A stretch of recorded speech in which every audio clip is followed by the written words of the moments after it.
Testing. Around the last 18 years.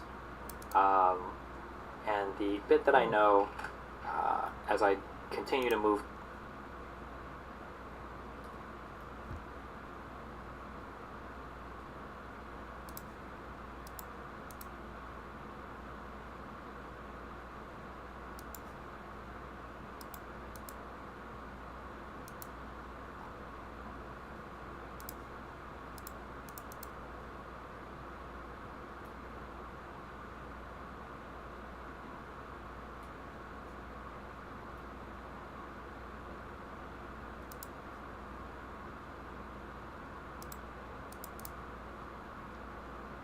Oh my god.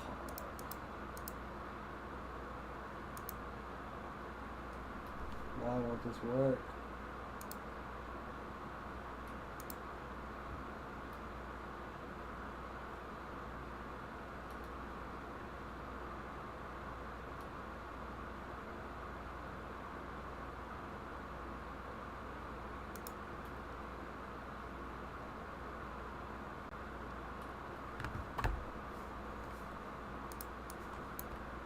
G4 35 headset, Walt automatic.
Connect.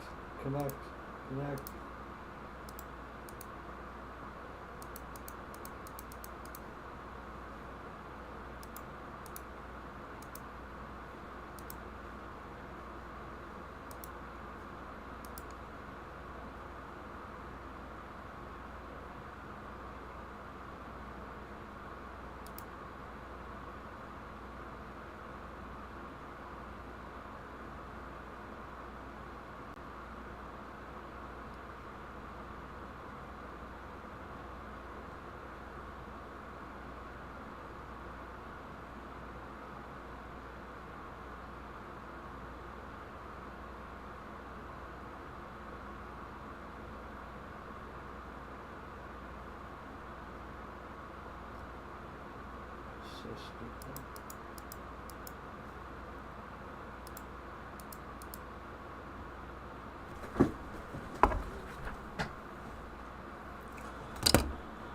Alright.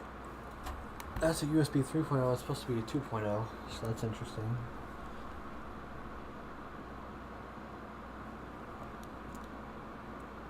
Maybe that's an issue. Maybe if I put it into this.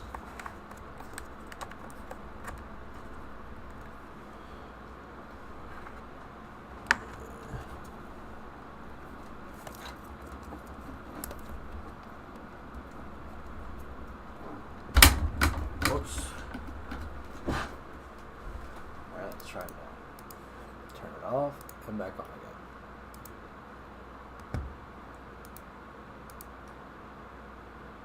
Boom.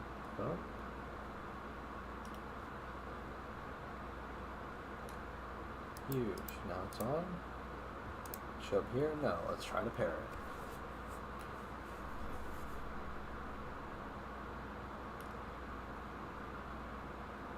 Pairing.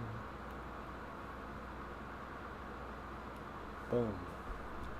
Connecting. Boom.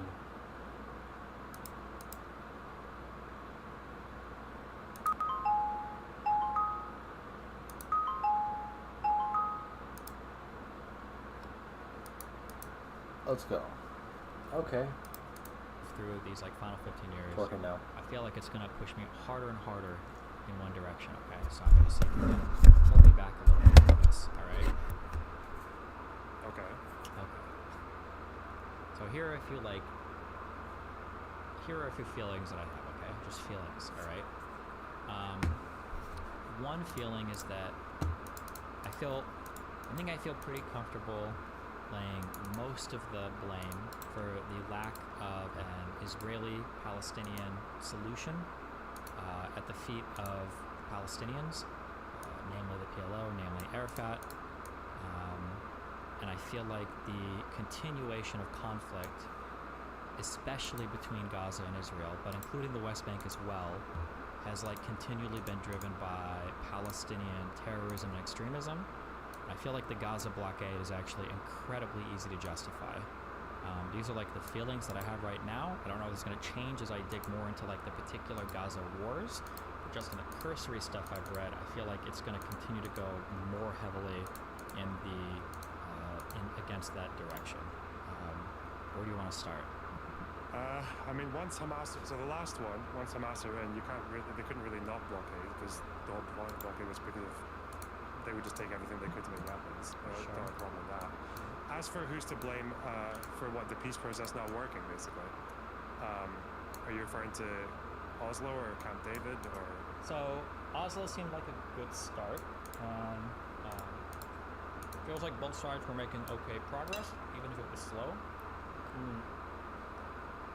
However, so for instance, we got the establishment of the Palestinian Authority, which was really good.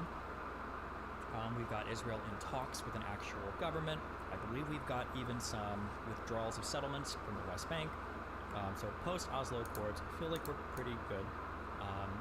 But then it feels like for Camp David, because of mounting both international and internal pressure against Arafat, and the fact that I've seen a ton of statements now from different Palestinian leaders, including like his own widowed wife, that Arafat basically was like planning the second intifada for a while, that when he went to Camp David, it was unlikely that he was ever going to negotiate on anything. That it seems like most, even Arab states, were saying that they couldn't believe the unimaginable deal that was being offered to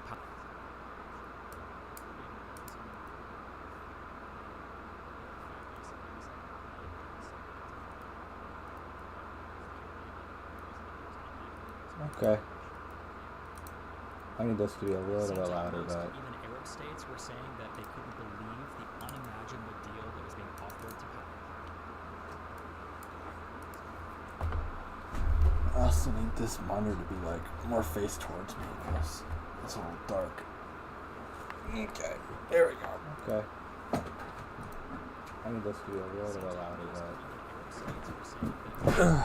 it's cold as fuck.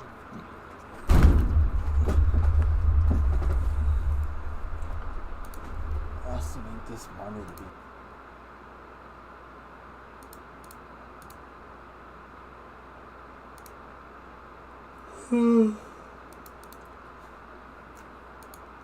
Okay, got everything I need here. I can cue it up.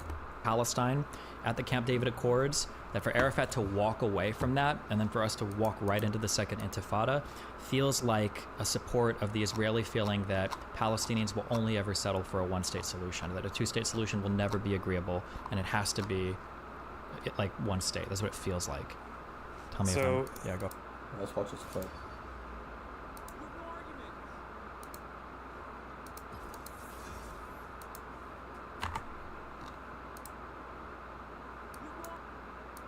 Arguments. That's why. You have one fucking ripcord that you can pull, which is anti-Semitism. Anti-Semitism. You're doing anti-Semitism. Suck my dick. I'm facing so much racism right now as an ethnically Jewish atheist. Your fans are sending me hateful messages right now. Oh my god. I should have never read that last part.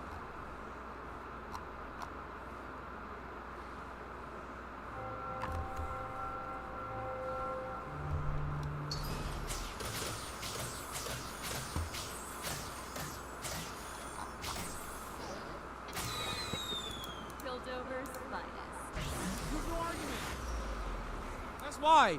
You have one fucking ripcord that you can pull, which is anti-Semitism. Anti-Semitism. You're doing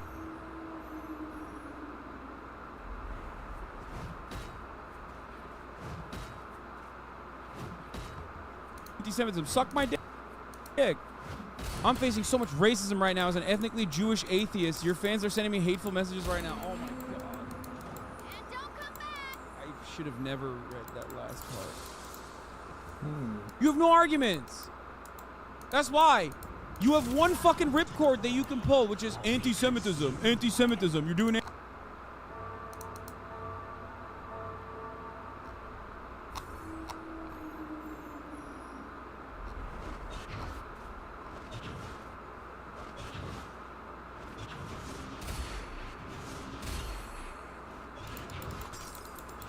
Ooh, Katarina? Got Nautilus and Katarina. I don't know what to make of this. Two Blade Waters. I could also get Noxus here. Try not to see me. Challenger. I'm gonna sell these two for these two.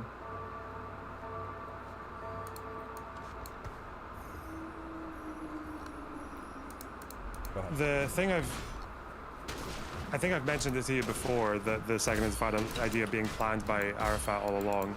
That he was never going to accept anything.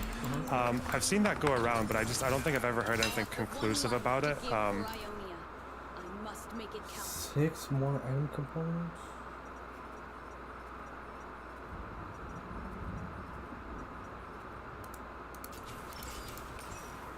Seems too good, right?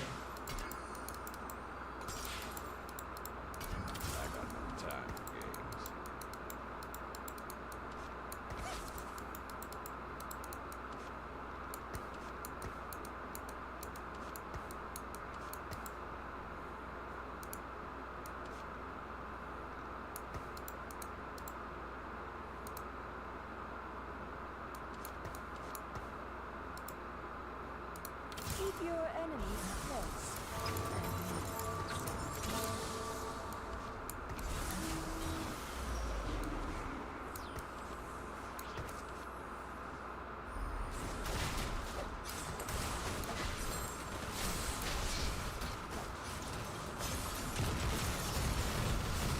Huge. Fuck. I still lose because of that misfortune. It's bullshit.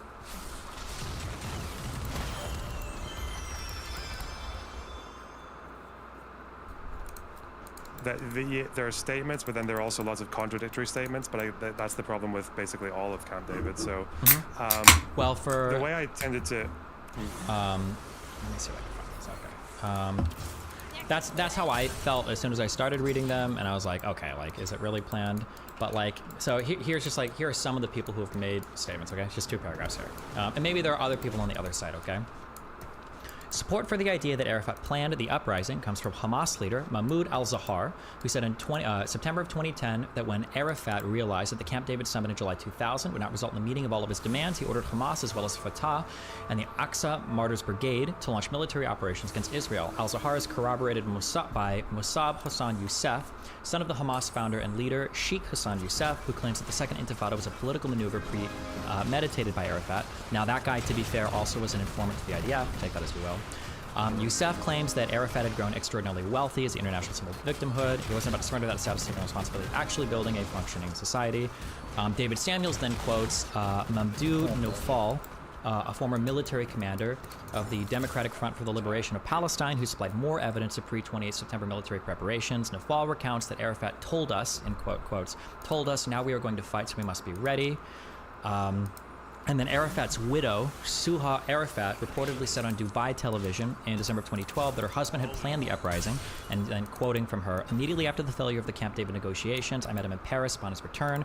Camp David had failed, and he said to me, you should remain in Paris. I asked him why, and he said, because I'm going to start an intifada. They want me to betray the Palestinian cause. They want me to give up our principles, and I will not do so. Now, to be fair, she said that happened after the failure of Camp David, but Yeah, and then I feel like I can see reasons why internationally Arafat is being pressured quite a bit. He's lost a lot of popularity in the Arab world. His support of Saddam Hussein after the first Gulf War hurt his image with Palestinians. The PLO was losing prestige. He had already taken a lot of shit basically for saying that, like, we're going to recognize Israel as a country and work with them, even though they hadn't secured any real concessions.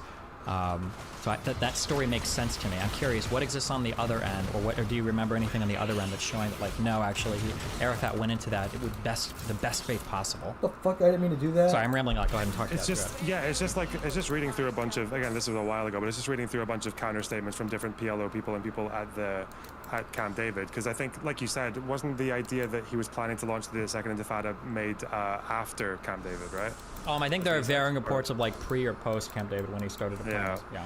And Because then, I think the go ahead. problem was that, like, by 1909, I think that was the deadline for Oslo, wasn't it? Oslo was supposed to be all wrapped up with a final settlement by 99, but because there had been issues with meetings getting constantly delayed, with Arafat's popularity because of those delays dropping, expansion of settlements continuing, especially under Netanyahu, and also I think just a general dissatisfaction with Camp David itself because the land swaps were unequal, and I think because what else would you say? Like, I can't remember the right of return thing, but I seem to remember one line from Camp David where Arafat and his side want Israel to recognize right of return in principle, and then but taking Israel's demographic concerns into account. So I think the big disagreement there was, I think Israel was willing to do a little bit of right of return, but they wanted to limit it to 100,000 people. 100,000, yeah. Yeah, and then they would donate to a $30 billion international fund to help other Palestinians. But it sounds like Arafat wanted a full right of return for all expelled Palestinians, which at that point would have been, what, 2, 3, 4 million plus? I'm not sure, into Israel proper. Yeah, because I think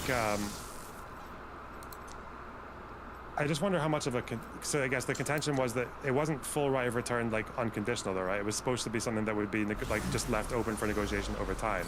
Like maybe when things get, because the way I understood it was it would be as things start to get more peaceful in the future, then they could negotiate maybe for like more return for X number of people in exchange for like allowing Jewish access to historical sites in the West Bank.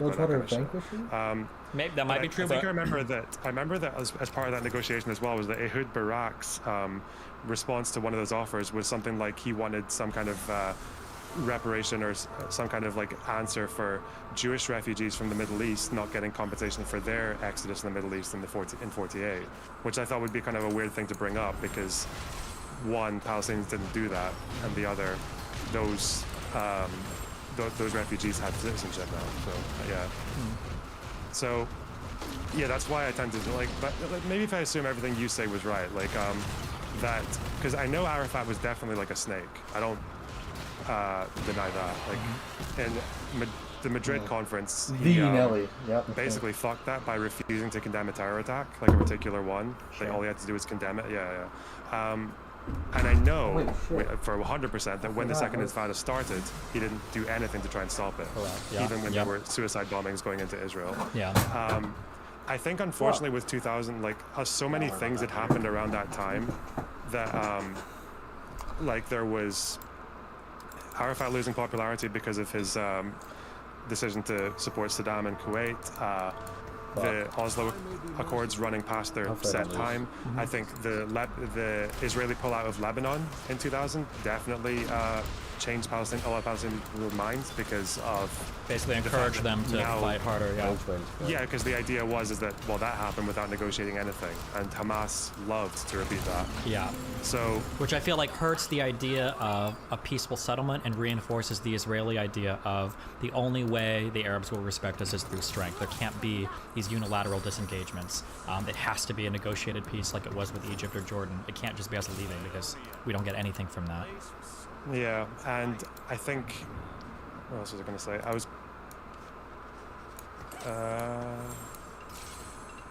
I think around that time as well, I wasn't Camp David also, I don't know that much about this, but wasn't the problem with one of the final offer for Camp David also the fact that Palestine would have there was some legal analyst I remember looking at this saying that it would have basically rendered Palestine less than a sovereign state because of the Israelis wanting to retain a level of control over the airspace and over. Well, Israel wanted to like make the sure they had water in the West no, yeah, they wanted no heavy arms. They wanted access to water in the West Bank. They wanted 3. I think they argued for 3 radar installations there. And they wanted control over the airspace. Yes, that is true. Yeah, so I don't know. I can maybe understand why, because I think a majority of Palestinians didn't want that.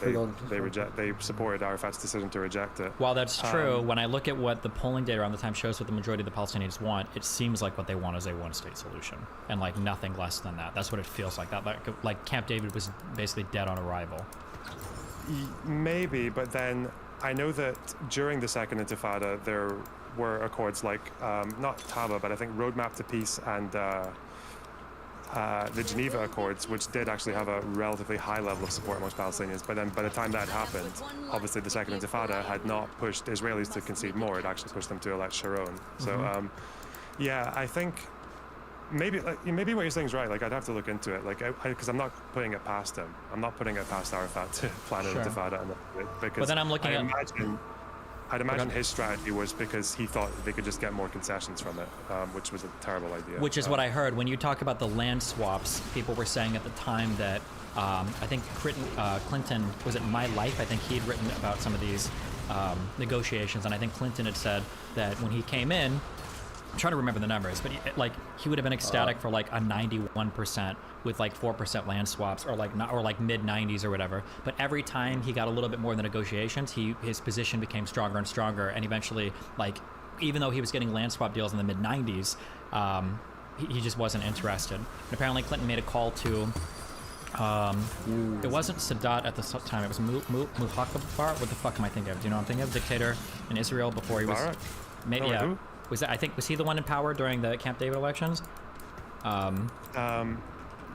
Egyptian dictator. Egyptian dictator. Yes. Is it Mubarak? Hosni Mubarak? Yeah, Mubarak. Yes. Yeah. That like Clinton was calling him to talk to Arafat, and that like the Egyptian leaders seemed to think that like this is obviously a deal that Arafat is going to take. Like, it's insane what's being offered. Like contiguous land of the West Bank. There was an assurance that there'd be like a highway and a train system running between the Gaza Strip and the West Bank. That of anything that like they were ever going to get, at the very least as a starting point, this was like an insane deal for the Palestinians. But then it feels like Camp David was like the peak of potential peace, and then from here it just all completely goes to shit. I noticed that, but don't people also say that Taba was closer than Camp David? Well, because Camp David didn't actually reach anything. The Taba agreements, I think, is when both sides said that they were closer to peace than they ever had been, but Taba didn't actually pan out anything in actuality as well. And I think by the time the Taba agreement's going to, did the Second Intifada start before the Taba? Yeah. And so by then it's, because then Sharon wins the next election, and it's at that point. Nothing to do with it. Yeah, because the Second Intifada started, which is insane. The Second Intifada is some wild.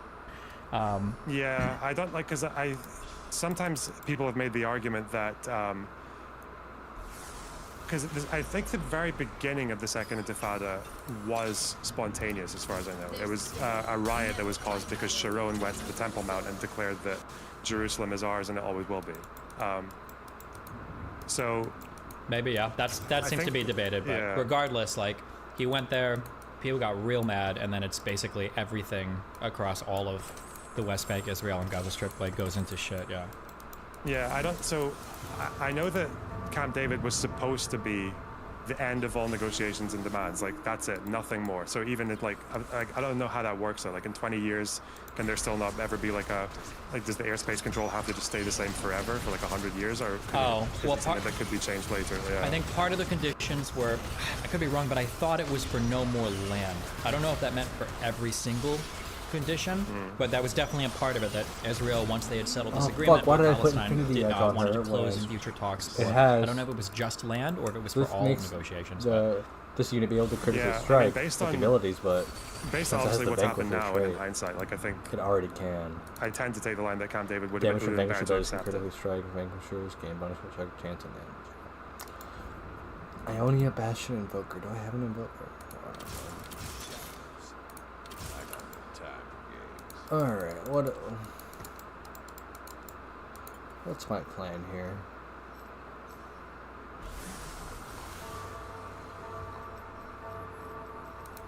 Ionia.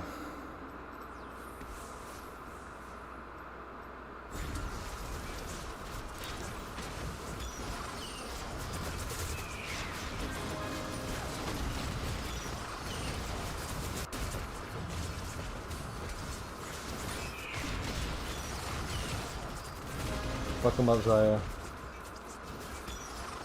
God damn it.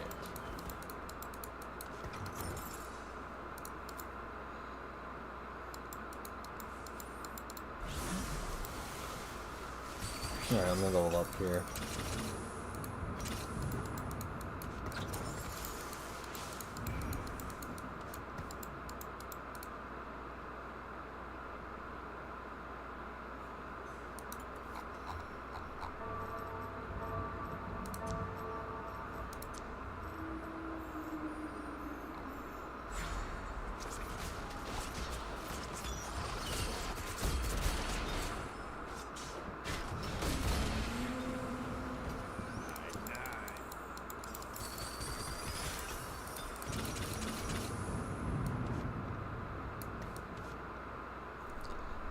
After casting ability, gain 40% attack speed.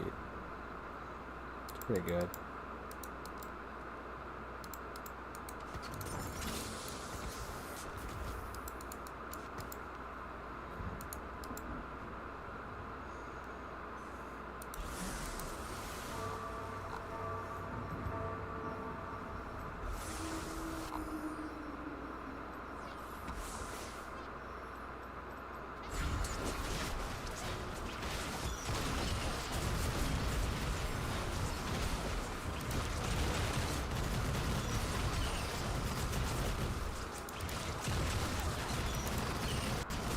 Yes! She clutched up with 30 health. Because the result of the second Intifada was just so much worse than like any concessions that would have had to be made through that. Sure. Well, I need to look a bit more into it though, because I do know that you can also say on the other side that with the Israeli right, that ever since Oslo came in, that they were working their socks off to stop the peace process from ever happening, right? Like with Netanyahu's like crazy speeches and marches against Rabin, or with the fact that they never made any effort to stop settlements, like the right-wingers, even when they were out of power, they were still. I have to check that because that was one thing that surprised me was I think under Netanyahu, I thought that they actually, even though he was dragging his feet on the Oslo Accords, I think he actually did pull back on some of them in the West Bank, but Wye River. What? Yeah, the Wye River. Yeah, the Wye River. Yeah, he pulled back on some, but the settlements that did exist, he continued to have those built up. But it wasn't. I'm pretty sure after 2000, he's kind of admitted that his goal was to sabotage the Oslo Accords, right? There's been like these things that have been released of him saying as much. Which possibly, like, I think there's one recording released where he's like, oh, well, the way that I was going to interpret the Oslo Accords, like, I would basically control the entire Jordanian Valley because it's, like, militarily important. Whether he could have actually done that or whether he was just, like, trying to gas his people listening, I'm not sure. But, yeah, there are definitely a lot of bad recordings of him, but it feels like there was a, it feels like post the second Intifada, there was a Palestinian leader in Gaza, the Abbas guy. But it seems like after the second Intifada, like his popularity waned, Hamas takes control, and then at the point that Hamas takes control of Gaza, like you're basically done at that point there. Like I don't know what Israel is supposed to do in good faith after. Yeah, because people say it was done before then, but I think the problem is that there were still efforts from, even though the second Intifada was happening, there were still efforts from a lot of Israeli liberals, like sometimes over 50% of the population, were in support of other accords that could have potentially actually led to something as well, like whether it was Geneva, which actually had majority support from Israelis for quite a few years, and I think for 1 year it had majority from Palestinians. But yeah, Sharon wanted nothing to do with it because like that's always been Liquid's goal. The way I see it now is that I just see it like the 90s, early 90s, the Palestinians gave a massive mandate to Arafat in that first election for a two-state solution. By the end of the 90s, for whatever reason, they stopped to believe in it, and Arafat was. I'm still leaning towards him being a bit of a snake. So, Sure. and also just like the kind of tragedy of outside events, like definitely the Lebanese pullout was like the pullout of Lebanon was huge. I could assume that everything you said about that was true. That like Arafat was just kind of backstabbing the whole thing from the very beginning. Or that like I guess his initial demands were so intense that like there is no Israeli negotiation that allows for a full right of return, which is one of the things I think he was pushing for. Like that would just never, right? Like millions of. Yeah. But I think the biggest reason why people accuse it of being kind of shitty was apparently like he left these negotiations without making like a strong counteroffer. Like he just like dipped. And it's also just.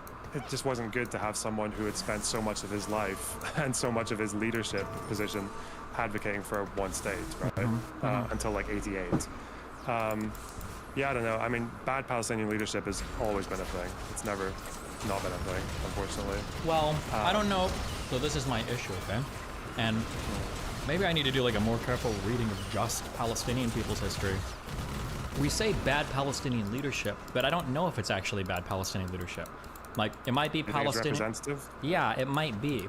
Because, like, here's something else that I feel like really gaslit on. I used to repeat all the time that the West Bank Palestinians are not as radical as the Gaza Strip ones, that Hamas is horrible, but, you know, the PLO and the PA are good. That's totally fucking stupid. I'm, like, ashamed that I ever said that.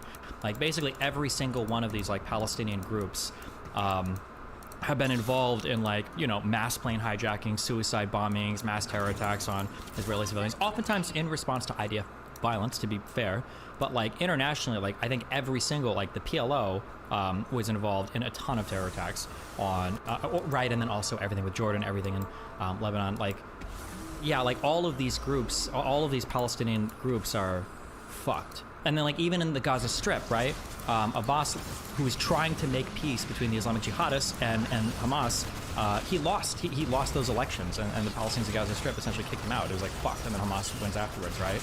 I think the reason for Hamas's win is a bit ambiguous, though, because I think most of the exit polls showed from that time that people supporting Hamas wasn't necessarily primarily the violence. It was even the one-state solution thing. I think there was an exit poll from the 2006 election where people said that they were supporting that like 70+% of them still wanted a two-state solution at that point. It was more that the big reason for people supporting Hamas was because of corruption, I think, and bad like governance from the PLO, because the PLO, as well as being kind of like, you know, the terrorist stuff, they were very corrupt. And even then, the split was like what, 44-43 or 44-42 or something. Yeah. Sure. So. Yeah, maybe. Like, I guess there's obviously a reason that there's never been like a big Mandela-esque leader in Palestine, right? They do have someone who's kind of described as the Mandela of Palestine, but even he's in jail for doing terror attacks in the past. It's just that his language and his rhetoric right now is that he still endorses two-state negotiations. Yeah. So I don't know how much I put. Like, I still definitely put some of that on the Israeli right. I think if Sharon had been willing to negotiate throughout the Second Intifada, it's kind of similar to what happened in South Africa, right? Like, well, but I mean, Sharon, despite him being a conservative, like in the Second Intifada, he announced like the total disengagement of Israeli settlements from the Gaza Strip. No. Yeah, he did, but before that, he was rejecting every peace negotiation just like on his face, like 3 or 4 of them. He just wouldn't turn up to any of them. That is true, although you can say that you can say that he's justified in doing that because of the Intifada, but because that was his mandate as an elected official. But then, I don't know, I guess the problem is that it seemed to be that Israelis a lot of them still wanted those negotiations to go through. And it also, just historically, is that the whole point is that you can't really guarantee an end to the violence until there's a peaceful settlement actually fully agreed upon. That's why, like in South Africa, the violence never stopped right until the first election in '94. And Mandela didn't even really make any guarantee that he could call it off either. So, yeah. What do you think of that? Or were you about to say something else? What do I think of what? Of him rejecting peace talks, or? Yeah. I mean, he did, but then eventually he started to re-engage with the Abbas guy, Mohammed. What was it? Mahmoud Abbas. Mahmoud Abbas. Yeah, he did started to engage with him in peace talks, but it feels like Abbas then started to get sabotaged by the Islamic Jihadist front, I think. Is it Islamic Jihadist front? And then Hamas, like over and over and over again. Like Abbas would be agreeing to truces with Sharon that Hamas just wouldn't agree to. It's like, no, fuck it, you don't represent us, you fucking piece of shit. And they just continue to rocket, continue to attack Israeli settlements in Gaza, Israel proper, like. Yeah, and I guess that's why. But I think there's like a bit of a debate about why Sharon went over to disengage from Gaza.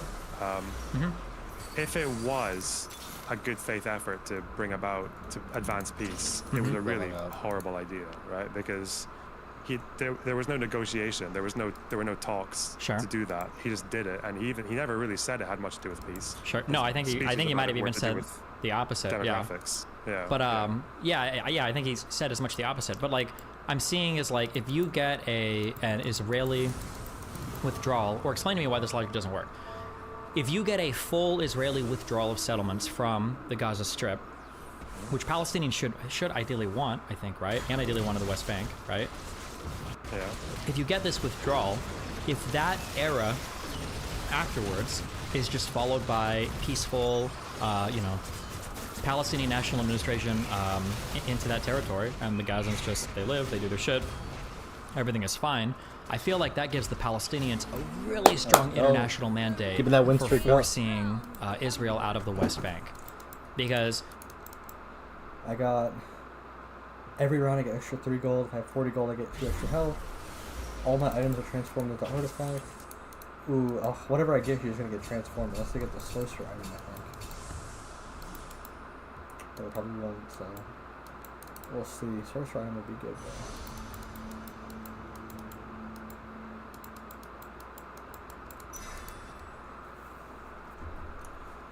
This talk is just a really boring history talk. that you think that it's more likely the guy's gonna fight for all.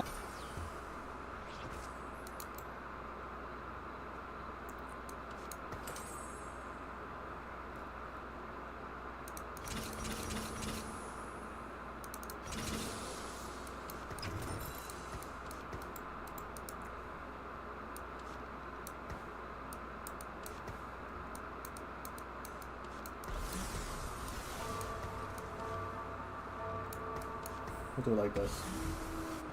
That should work. Have these tanks lined up, spread out. This guy in the corner, this guy in the corner. My flow by pictures.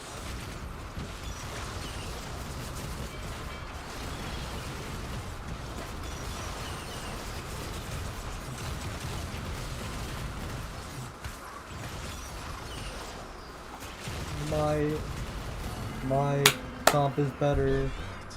Is what I want to see. Let's go.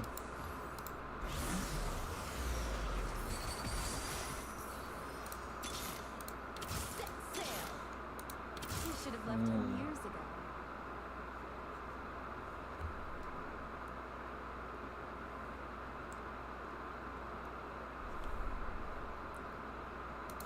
I gotta hold on to this until I get RE2. And I can swap out this Shen. Gonna need another tank though.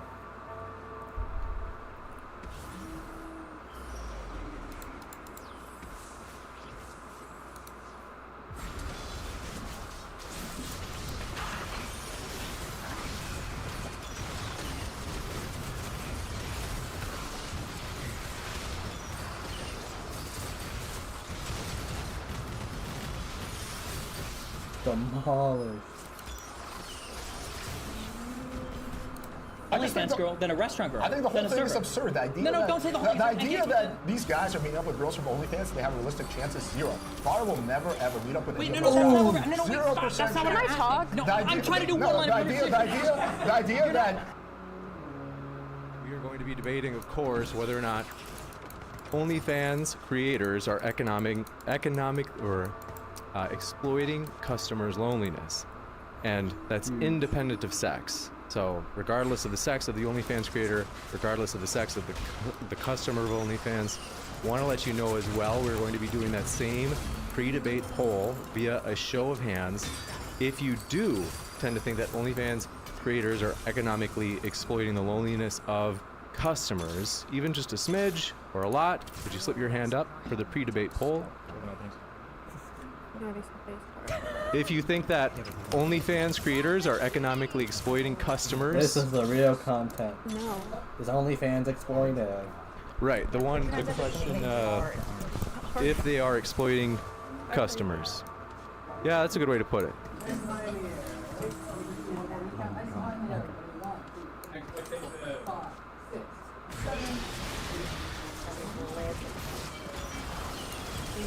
And then remember, same thing as the first debates poll. If you're right in the middle, if you're like, I'm totally 50-50, just ask you to not vote. Second one is, I'll let Ryan, you got the count. Just happened. If you do not think that OnlyFans creators are economically exploiting customers.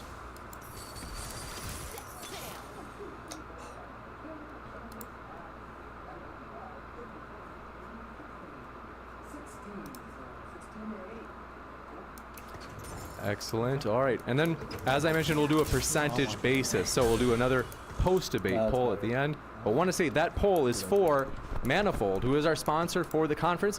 Want to let you know, if you're watching online, check out the link. You can vote right now on Manifold, guessing which side you think will be more persuasive. Check out that link in the description box. And if you're watching right now from in person, you can use your phone and click on the QR code up here on the screen in order to vote who you think will be most persuasive. And then the objective criterion will be whatever percent change in either direction the hand vote takes toward the end of the debate. But without any further ado, we're thrilled to have our speakers. We're going to go left to right in terms of whether or not it is exploitation. So, starting with Alex, thrilled to have you here. He and Not So Erudite will be taking the yes position, and then we'll hear from Farah and Destiny on the no position. Alex, thanks so much. The floor is all yours. All right, starting off first. So I'm going to give my opening statement pretty quick because I honestly don't think there's going to be too much disagreement. But in essence, I do think that OnlyFans exploits the customers the same way Casino exploits its customers. It's something that is a conscious, I guess, scam in a way, right? Because you're paying for a quasi-relationship. That's what the guys think they're getting. In reality, they're chatting with some dude in India who's pretending to be the girl, and it's like this quasi-relationship that they form, which doesn't really ultimately lead to any kind of good outcome. However, people are adults, and they should be able to make their own decisions. The only caveat I would say is that there should be some kind of disclaimer that says, just as an FYI, you're not chatting to a hot girl, you're chatting to some dude in India.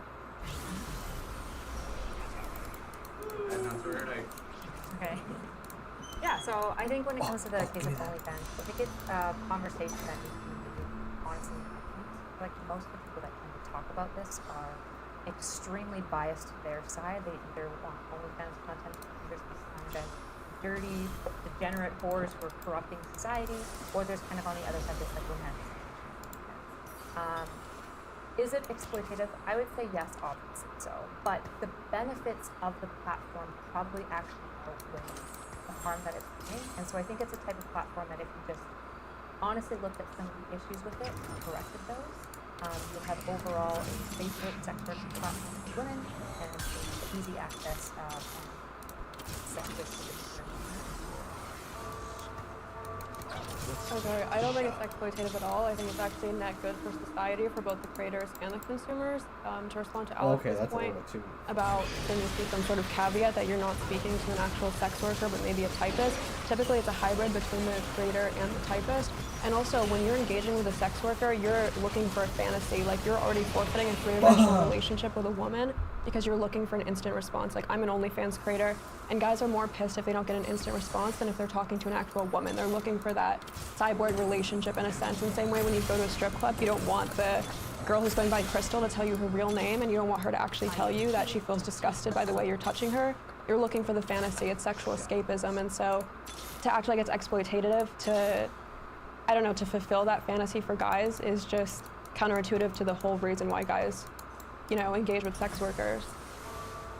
Engage with sex work. I think that when we talk about exploitation, and we talk about a service as exploitation, I think we have to be careful to define what exploitation is. I think that oftentimes when people talk about sex workers being exploitative of the men that purchase their services, it feels like the definition that we're using for exploitation is there is a need that's being fulfilled by another person that could be fulfilled by somebody else. And for some reason, it's just replaced kind of a unique burden on sex work for girlfriends, or I guess in some cases boyfriends, to be fulfilling these needs. And if that need isn't being fulfilled, then we call the other person fulfilling it the sex worker, somebody who's partaking in exploitation. But we don't apply this standard to anything else. When I moved out of my parents' house, you know, they didn't cook food for me, but I wouldn't claim that Applebee's is exploiting my lack of having a parent in the household. I wouldn't say that because my mom doesn't like sew my clothes that Walmart is engaging in the exploitation of my desire to have clothing. And even for more like personal services, right? Like a massage parlor is not taking advantage of my lack of having a partner to rub my back. A therapist isn't taking advantage of me not having a good friend to talk to. An apprenticeship that I might pay for isn't taking advantage of me not having like an uncle or a father to show me a trade.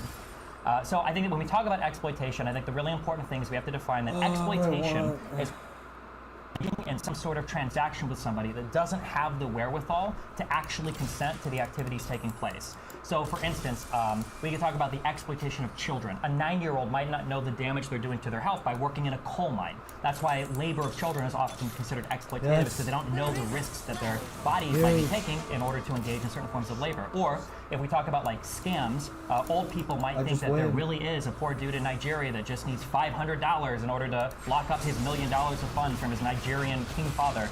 You know, so we would call these things exploitation because either one, there's an inability from one side of the person to actually consent knowingly and with full information to the activity because they just don't have the capability of it, or two, on the other side, we've got somebody engaging in a dishonest transaction.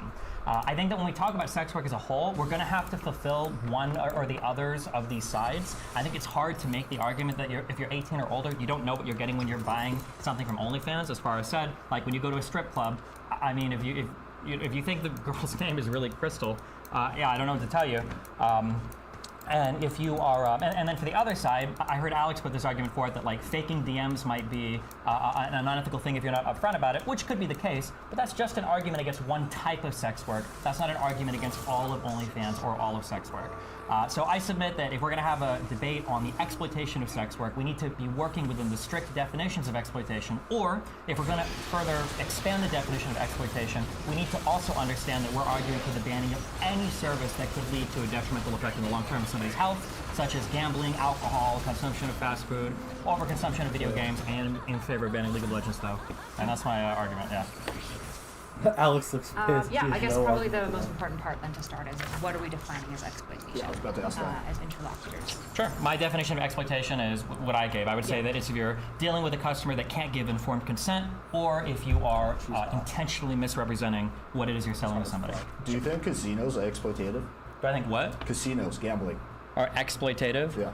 Under my definition, no. Okay, what about, let's say, selling drugs? It's exploitative. Becoming hardcore drugs like heroin. Not necessarily, but I would say it could qualify, but the difference there is that kind of what he was saying, exploitation takes place if the customer can't give informed consent or like fully conscious consent, and the difference is that the American Psychological Association does not include pornography addiction under the DSM-5 because it's just not an addiction.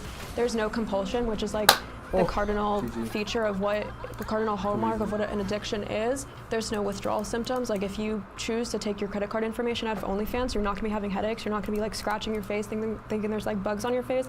But people who do have a gambling addiction, there is a lack of compulsion, which is why there's a difference. You are exploiting possibly a customer. About the DSM stuff, we should probably be cautious because most behavioral addictions don't have the like drug-induced withdrawal symptoms that you're alluding to, right? But part of withdrawal symptoms, if you look at like the 6 measures of what makes something addictive, not that we need to get too much into this, but porn addiction is a decently established thing. There's increasing literature establishing that there's internet addiction, and so porn would probably fall into like the OnlyFans. There absolutely can be addictive proponents to any sort of behavior, particularly anything that like hits fast and reinforces quickly. And the more immediate and the more reinforcing that it is why like drugs are so addicting in many ways, is because the moment you feel sad, you can take it and it boosts your mood.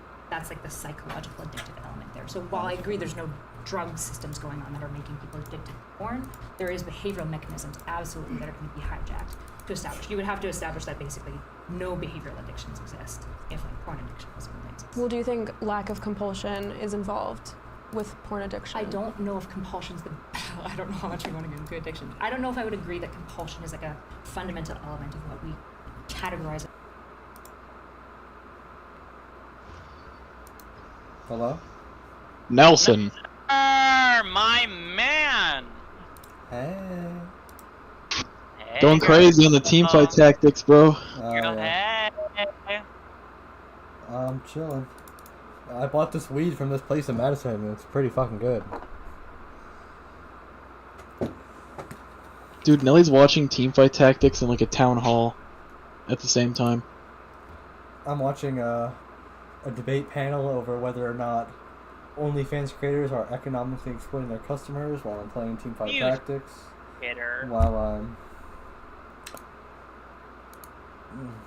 I was watching a deep. What the fuck? What's Destiny's position on that? Oh, he's saying it's not exploitative. Okay. No. He's saying that, like, in order to say that OnlyFans is exploitative, you have to basically saying that any service that is like providing a need for somebody. I'm winding down now. Is like. Keep going, Nelly. He's like basically saying that if you were to call that any sex work exploitative, you'd also have to say like any service people provide that would be providing a need from somebody that they could get from somewhere else, and like they could become dependent on is automatically exploitative, and that's like not a good standard to set or something or whatever. And people could have potential problems with it themselves, but I don't think it's like inherently. I don't know. As addiction, anyways, because to be fair, there's no consensus among the literature of whether addiction is. It's crazy to say it's exploitative to customers. The only logical argument I could see is that it's exploitative to the workers themselves. I mean, like all labor is. Yeah, but then you would say like, I mean, it's like okay. addiction, and that's the whole Marxist position, whatever. But, yeah. Well, I mean, I would argue that because socialism. Right. Well, that's neither here nor there. Listen, that's not socialist about sex work. That's about capitalism. It all is, baby. Marxist lens. Yeah. Sorry.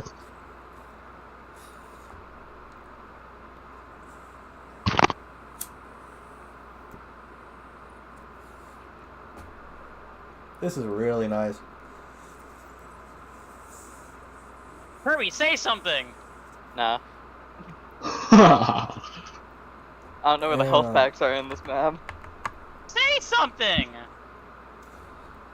You were busy, man. You were getting dove in.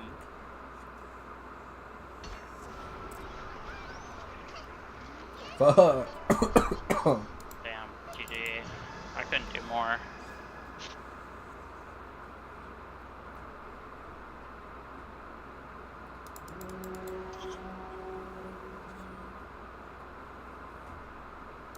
Guys, are you playing a game? We know that it.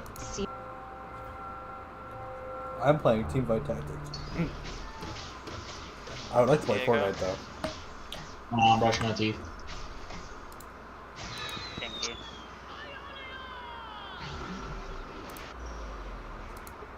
It's a. I want to shift the vibe, Kirby. I want to shift the vibe. What does that mean? Shift the vibe. We are listening to music right now. Oh.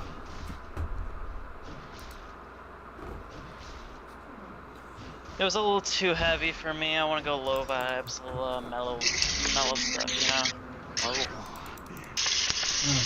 So are you sober right now, Jenna? Topaz Jones. No.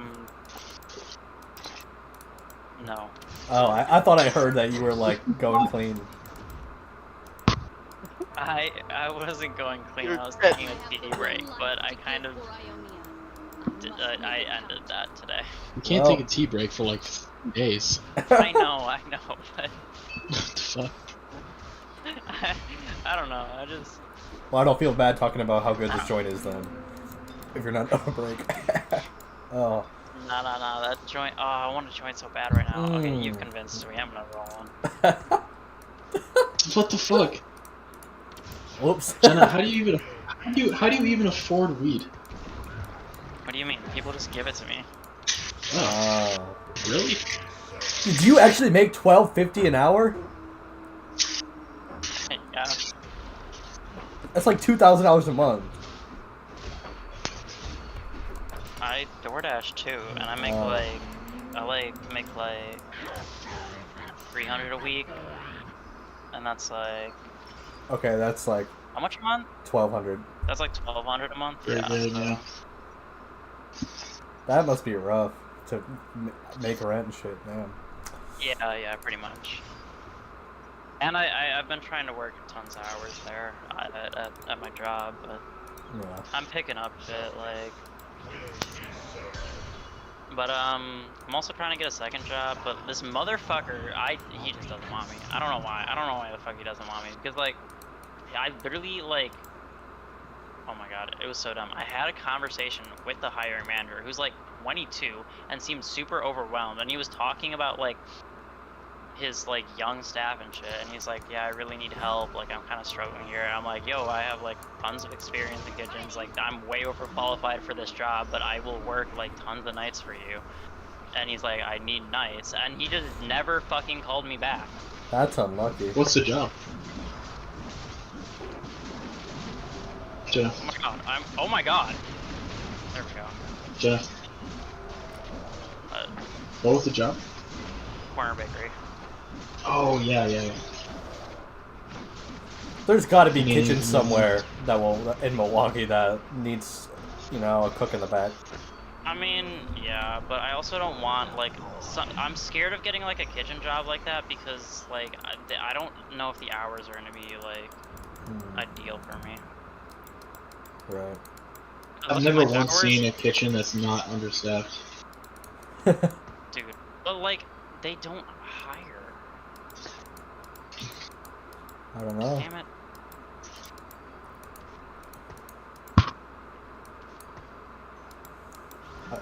Kitchens could be something scary to work in though, a little bit. Like, it depends on the vibe of the people who are the chef and everything. Like, I don't know. You could be get a job in the kitchen and they're sorting crack back there. Yeah, I'm scared of kitchens for that reason too. Is because like, I don't know. I want to make sure that like I have like the right people. You know what I'm saying? Like, I don't know. I'm pretty comfortable with the people at my current job. So like, could you like get promoted at your current job? I am like the general manager has like told me that they're interested in making me a shift leader. So. Is that 14? I think it's like 15. Sweet. Could be more actually. I know Marquise is making like 17. You probably have to like go from shift lead to like advanced shift lead or assistant manager or something. I don't know.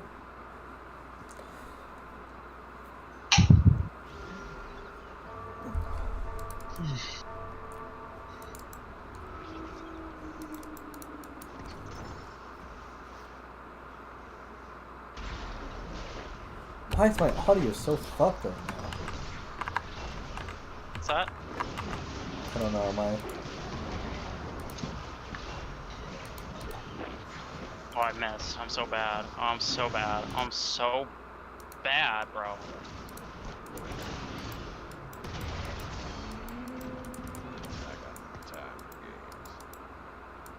Okay.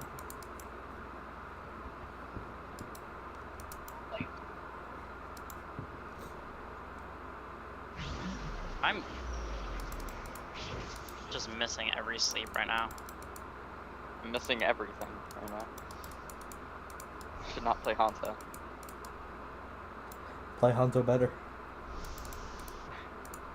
Yeah, you should come come show it off. Play League. Oh, I'm not hopping on Overwatch ever. Come on, guys. Hater. Did you guys hear that they're adding a new game mode called Clash and that they're reworking Hanamura for it? I don't care. I'll never forgive them. But let's see the PvE mode. Yeah, add a game mode called PvE.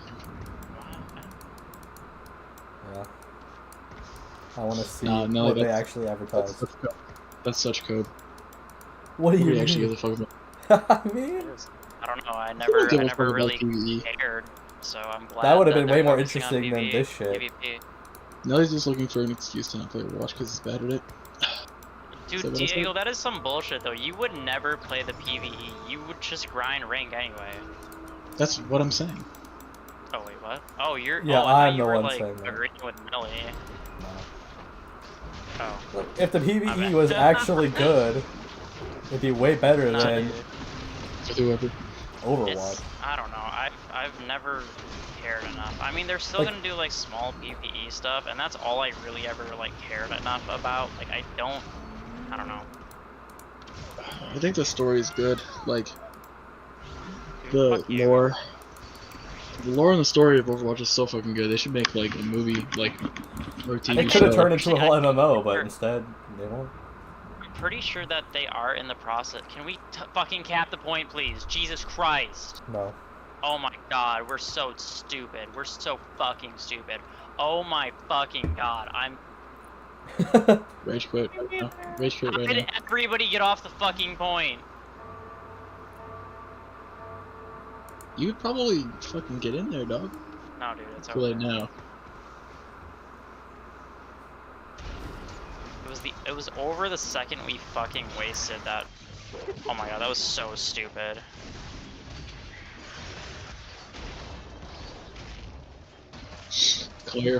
Call your team degenerate troglodytes who mouth breathe.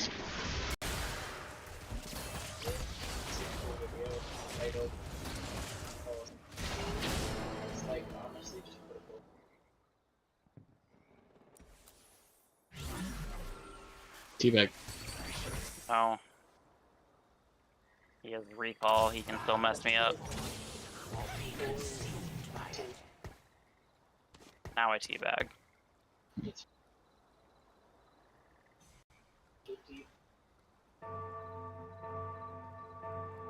Exactly. You can't teabag preemptively, my friend. Listen, I do, and then I get my ego bruised when they kill me afterwards.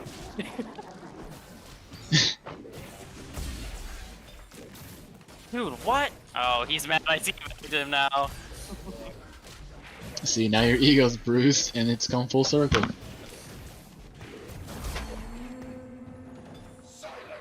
Maybe I should go Kiri for the direct, Seems to interact a little bit with OCD and like the brain Matchup. structures associated with that, but it's not. You playing casual? Yeah. The fuck? Because I'm with Sweal. Yeah. I'm on Yeah, console, we can't Yeah, play. tank your rank. Oh, never mind. No, also tank your rank, this is very true. Sorry, Field. No, it's very much true. I actually don't think we could queue. Have you seen...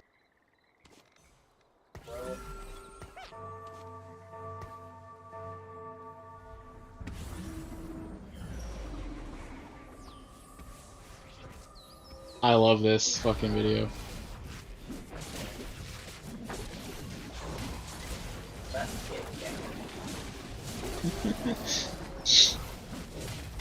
because we're both top, so we just spin.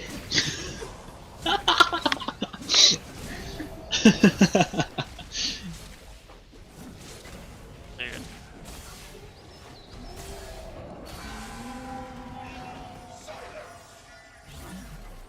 I'm sorry my quick play rank is like this, Feel. You probably are having no fun right now. You're good, pussy.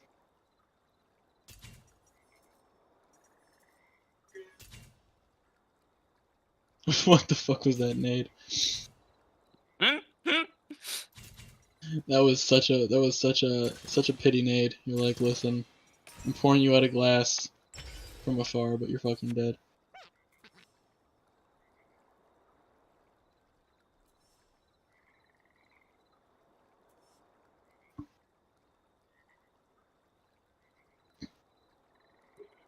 Got stuck. What beautiful timing. Does Destiny's wife do OnlyFans?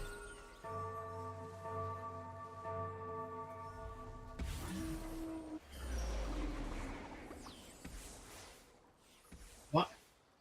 Why even bother at that point? You know what I mean? Is it just like the fact that she's like hundreds of thousands? Oh yeah. Damn, I didn't know that she was like a fucking...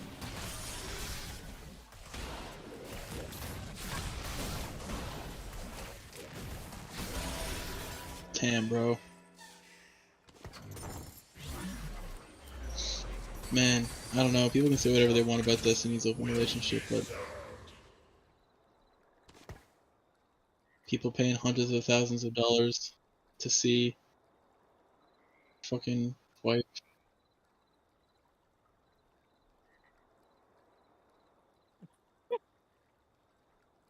What is this? She wants a close relationship? Damn, that's...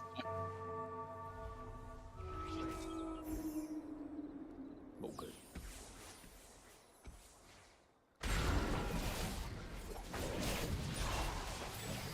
No way. Oh, no. Y'all just got juggled as fuck by that Tracer. Anyway. I wish I was on Team Yes. No, Destiny was slinging like that. What kind of Riz is that? Is that just E-Celebrity Riz? Yeah. Debate Riz is crazy. Bro, imagine debating your way into sex.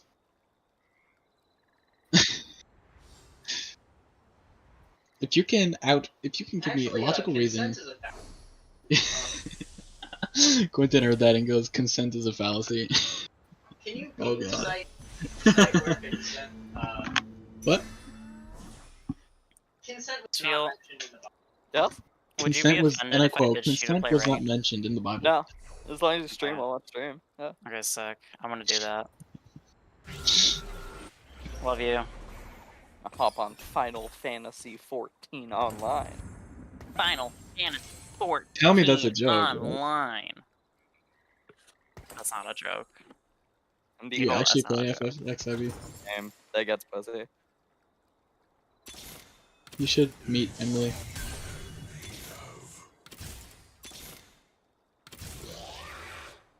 Can somebody warn Emily that my party's gonna have a lot of new people? Where there is evil, I shall go. I guess I can do it. Okay, I just want to make sure. I don't know if she's like too antisocial or something. Not in like a bad way, but like an introverted way. Does Emily get like that? I feel like she'd be I don't know. fine. I don't know. I'm just guessing. Small town trans girl, you know.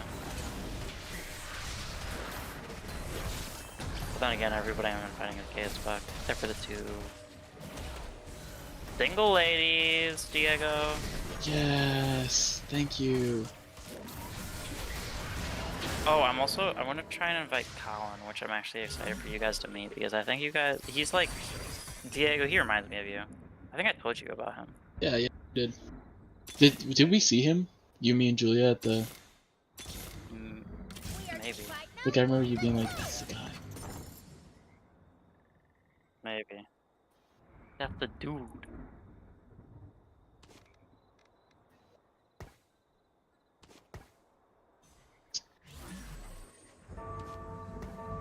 Colin sounds like a Chad.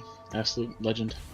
Yeah, today I got, after I got that $100, I decided that I deserved some Starbucks, so I got this frozen pineapple drink, and I went to Chiba and I was like, hey Colin, I get a shot in my Starbucks drink? So I got a shot of tequila in there, and it was phenomenal. I could not miss it at all. They have a bar. That's the sandwich shop. Fuck yeah. Yeah? It's fucking awesome. Except 10 times better than Subway. Like, so, like, the sandwiches are fantastic. Like, no, I'm serious. You have to try it. No, I'm dead serious. I was doubtful when I started, but like, when I first tried it, I was like, holy shit, this is actually incredible. You should, 100%.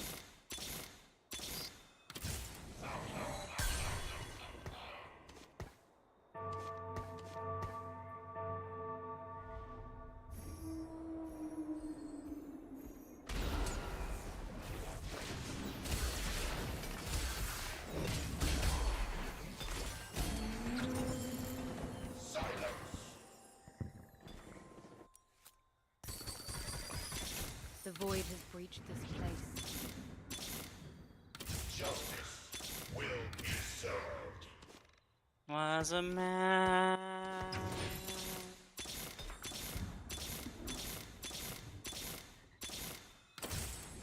Wow, I missed.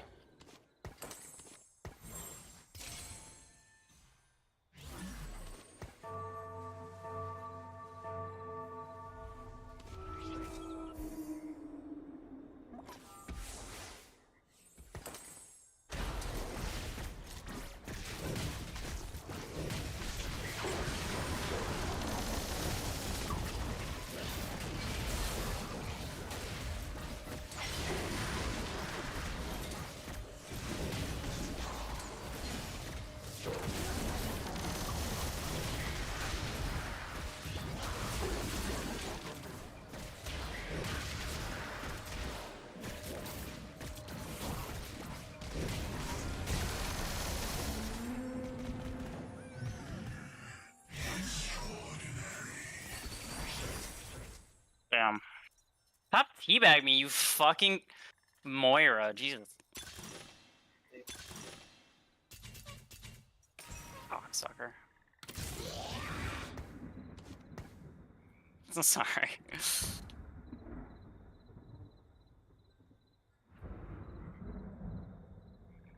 1-to-1. So there is compulsive elements, but there's also highly impulsive elements as well. Let me give one analogy for Farah.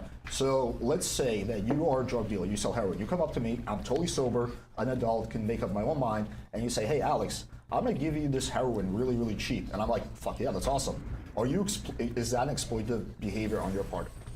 I would say no. No. Okay.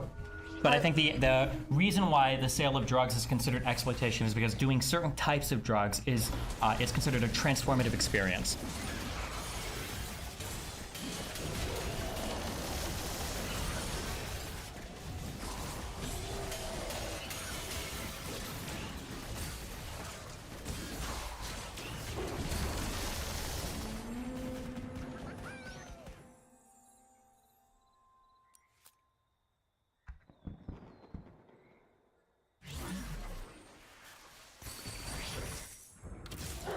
Darkness.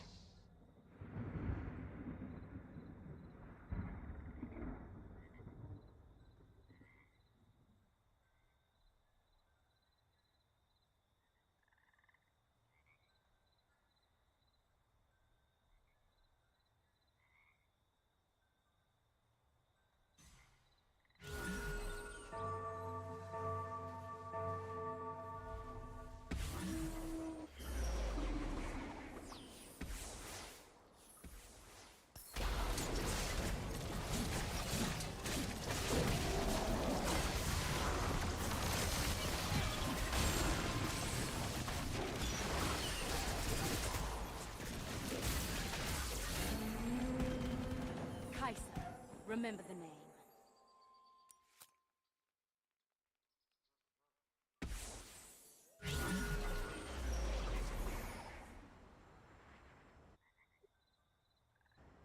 Dude, I got these cones that are like half of a joint. They're little baby joints, and they're like the perfect size to smoke an entire joint by yourself.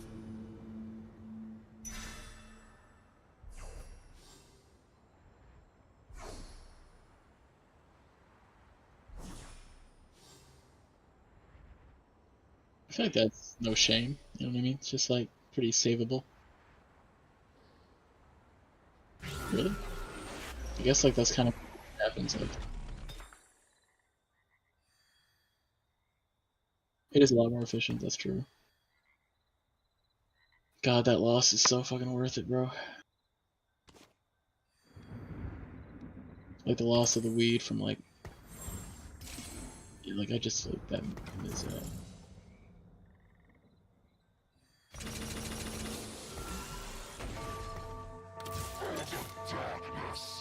Ah, there's a corner.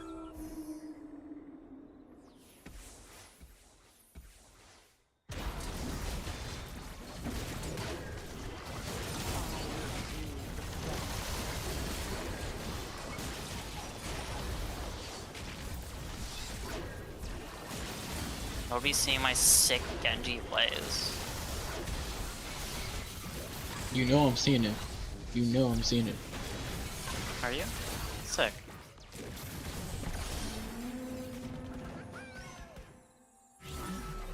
Why are you always playing?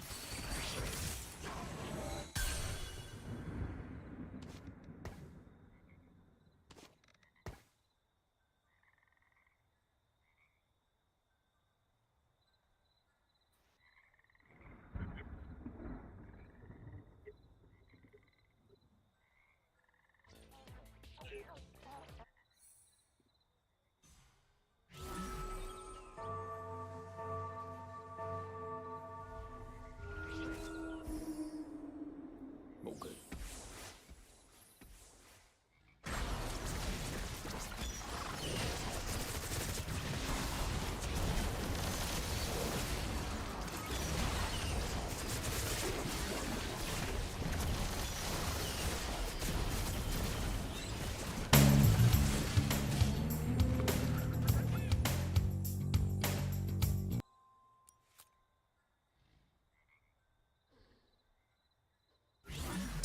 The type of person you are who's consumed heroin a bunch is transformatively and fundamentally different. No, than no, I'm the- talking about I've never done heroin before. Yeah, if you've never done heroin before, then somebody making you an offer to sell you heroin, assuming that you're an adult, you're mentally sound, you're not Yasuo main or somebody with Down syndrome or something, then obviously, like, yeah, you have the ability to choose whether or not you want to buy or not buy heroin. There's no compulsion there. To call it exploitative is strange. I don't understand. Well, you can make that argument for kids working at China Sweatshop. They have the option whether they want to go there or not, right? Do they? Yeah, in some cases, sure. I don't think so. I think that's why sweatshops aren't considered unethical, because the kid decides, I could go to like happy-go-lucky middle school today, or I could go and work in the horrible conditions of the sweatshop. I think that sweatshops are considered unethical because oftentimes they're seen as, one, that people are too young to even have the option to make another choice, and two, because they have no other recourse. They have no other... Exactly, so that's the whole point. So they go to the sweatshop because that's their best alternative. The other option is like staying at home, trying to start your own business. It's the same thing with... Start your own business in China? Just, it's hypothetically possible. Like, what, you don't think there's any Chinese businessman? Well, hold on, wait. I think that when we talk about children who are in sweatshops in China, I don't think we're thinking of the average person capable of launching their own entrepreneurship at like age 10 or... That presentation more. Oh, sorry, I wasn't responding to you. Thank you. Good night. Good night. Good luck on your assignment or whatever.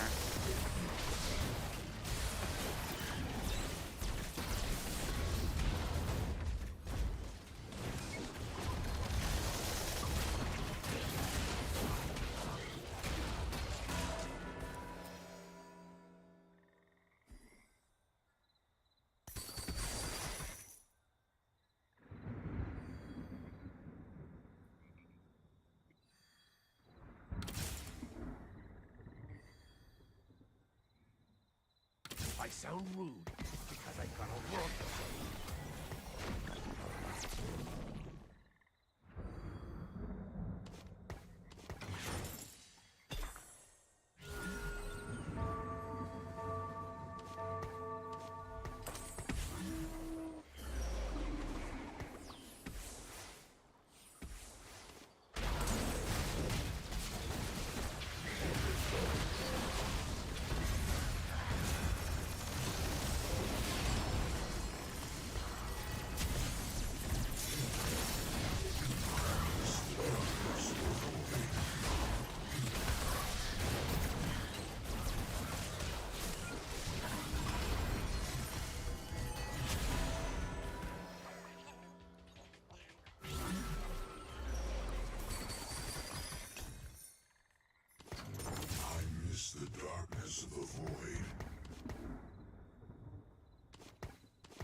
or something.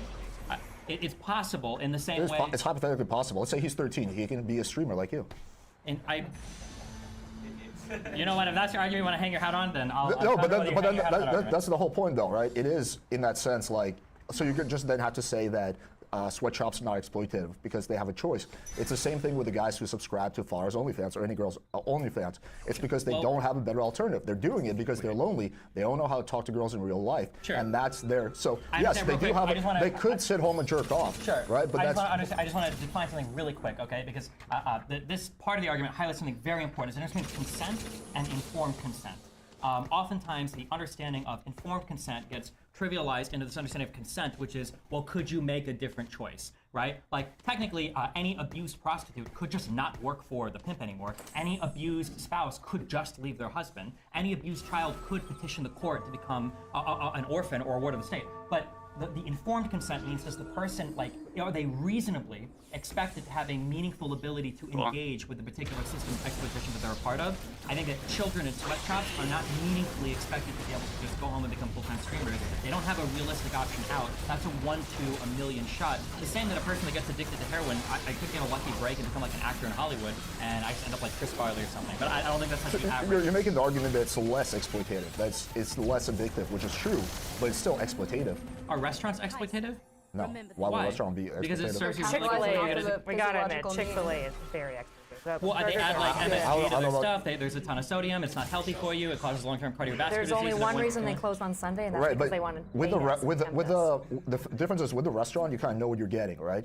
And you're done with OnlyFans? With OnlyFans, do you think there's like disclaimers that say, hey, you're probably going to be addicted to and spend $1,000 on this girl. You're probably going to be simping hardcore. You're probably never going to get into a real life relationship because you spend all your money and all your time on OnlyFans. That's just not true. 89% of OnlyFans subscribers are married men. So this idea that it's just lonely virgins who are subbing to OnlyFans is just Where's that statistic from? So it's actually, I brought the study here in my bag if we want it. That is actually correct from the one study in 2021.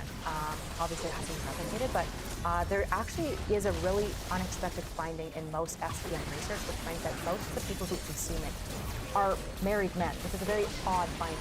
The argument I would make is, why would you say that married men aren't lonely when their divorce rate is at like 50%? One of the biggest indicators of men killing themselves is usually post-divorce or post-being fired. So I agree that they are married men. I just don't know if that substantiates me enough whether or not there's like a sense of this. So you're saying post-divorce, obviously, because we're married men. We're talking about pre-divorce, and then also secondly. Imagine if they're getting divorced or if they're on OnlyFans, there could be and this is an thank angle God. there's just a data gap. I don't know if the married men that are on OnlyFans are like, me and my wife love OnlyFans, and it's a bonding couple moment, or whether they're like, God, my wife won't touch me anymore because I got fat and my dick's small, so I have to go on OnlyFans to get. I don't know which group is the 89%. Yeah. I'm gonna guess it's heterogeneous. There's probably some married men that are very liberal, that are very open about their sexuality with their wife, and it is like an enhancing thing.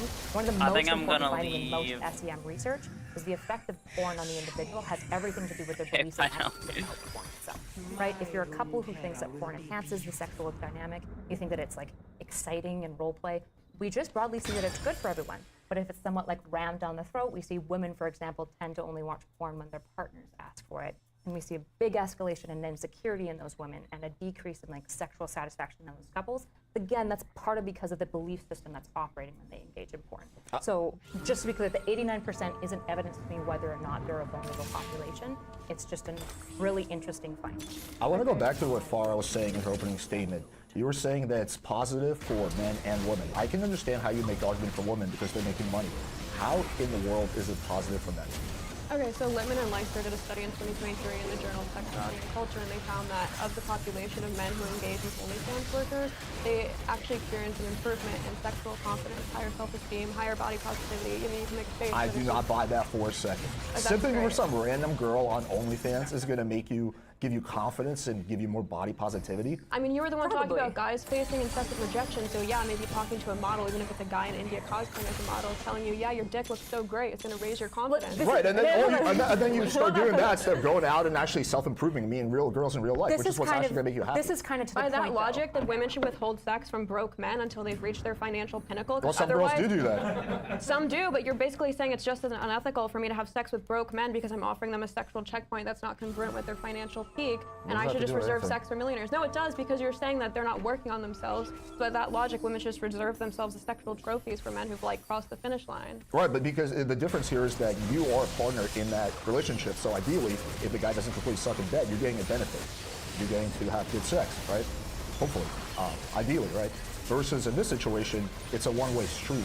The girl's taking all the money, and the guy's just spending all his mental, financial, and emotional energy on this quasi BS relationship, which is ultimately going to lead him to be lonely, depressed, and it's going to make him have a harder time meeting girls in real life. Like if you could take that 5 hours a day you spend jerking off to whatever, who's ever OnlyFans, and go out and do shit and actually meet girls in real life. But the problem is, because there's that easy escape, the guy's not doing that. So again, if you want to say... Hold on, wait. I think we have to be really clear here, okay?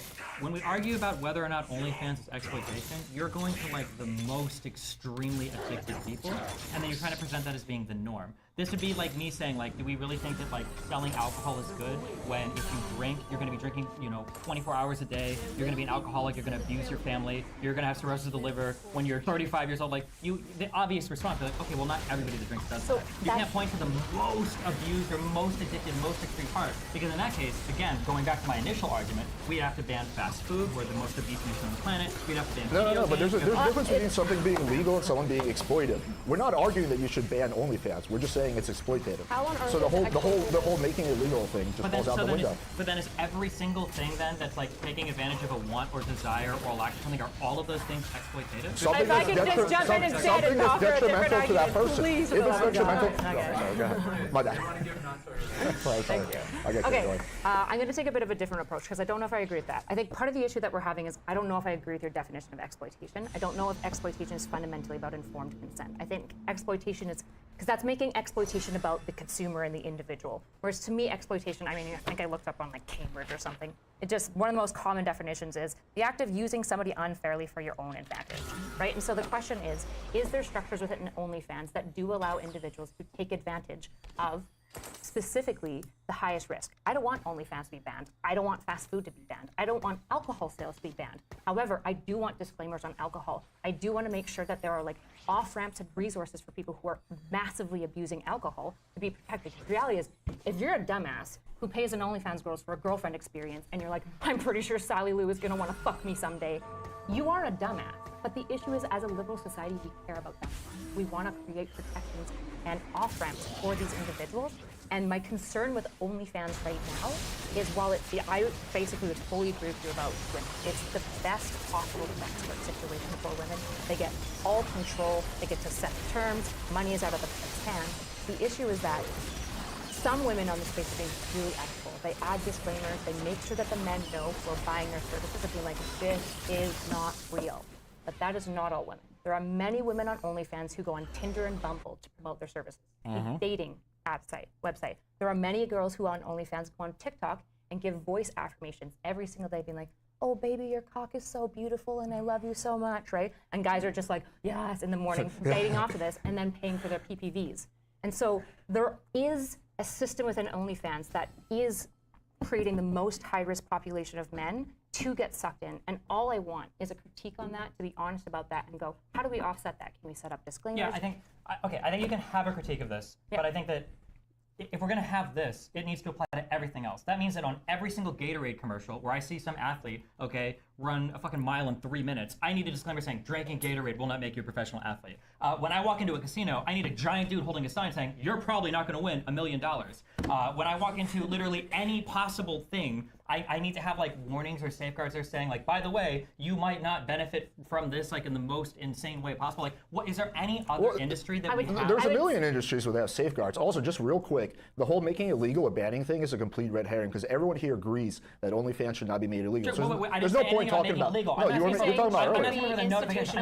I'm saying is that is there any other type of thing that has this alcohol, disclaimer? tobacco sales, all of these things. Pharmacy, pharmaceuticals. Have some level of disclaimers. Most businesses, products. as well, you can sue if Gatorade is too aggressive in their advertising and lies too much. there are actually... There's disclaimers and everything. Detergent, like literally everything. The disclaimers that you're asking for are not like this. The disclaimers on cigarettes and alcohol about health warnings, have to not do, like yeah, they have to do you're not direct gonna effects reach to your a health. peak, yeah. But what I need now, you're telling me, okay, I grew up playing Metal Gear Solid watching Cowboy Bebop. I didn't remember any disclaimers on cigarettes saying you're not going to be really fucking cool if you start smoking. Like nobody ever made that disclaimer. What for I me. want, That's why a lot of people start smoking. Let's start with something like this. I want girls that are actively, knowingly trying to blur the line between expectation and fantasy to have some sort of TOS regulations. So there are some women who do the girlfriend experience, who are explicit that it's a role play, that it's explicit that it's a fantasy, and there are disclaimers, and they define the relationship really clearly.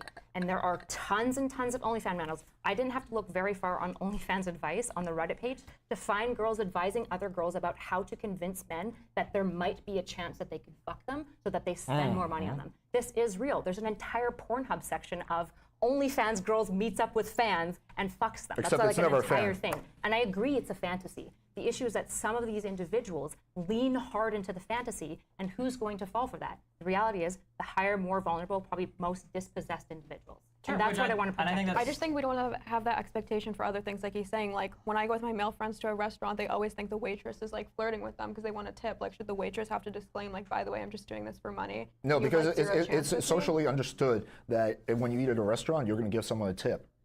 That's a common thing that's been around forever. Is it socially understood that the waitress is flirting with you just for money? What? Is it socially understood that the waitress is only being friendly? Well, if she's doing that, then you can argue that, yeah, that is mildly exploitative because she's trying to leverage a false sense of attraction, right? Lead the guy on so he gives her more money. I'm not saying it should be illegal, but yeah, that would be But that's what mildly you exploitative. go for. Like if you go to Hooters, that's also what you're expecting. When you go to OnlyFans, that's what you're expecting. So no, it's not exploitative. Do you think if most you're guys voluntarily seeking it Do you out. think most guys on OnlyFans are happy?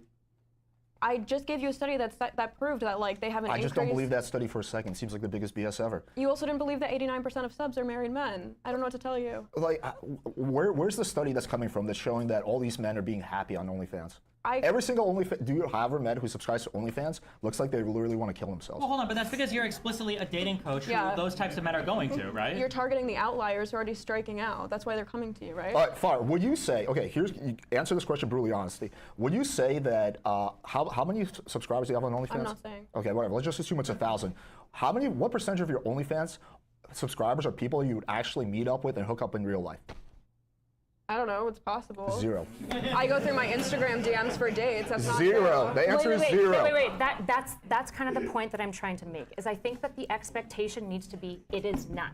There is no expectation. Now, it is possible that you are charismatic enough with the waitress that she's like, yeah, and she's into it. And that's fine, but most people know that that's the rarity. I don't want men going into this being like, God damn, if I riz her enough, there's a chance. I think that that's the area where, again, most men are informed enough to know that that isn't a chance. I'm concerned about the small population that are at higher risk. No OF creators are leading men on in that sense. Like I lived in an OnlyFans house for 6 months. I met like 30 new creators a day. Not a single OF model is ever saying like, there's a chance we'll meet up.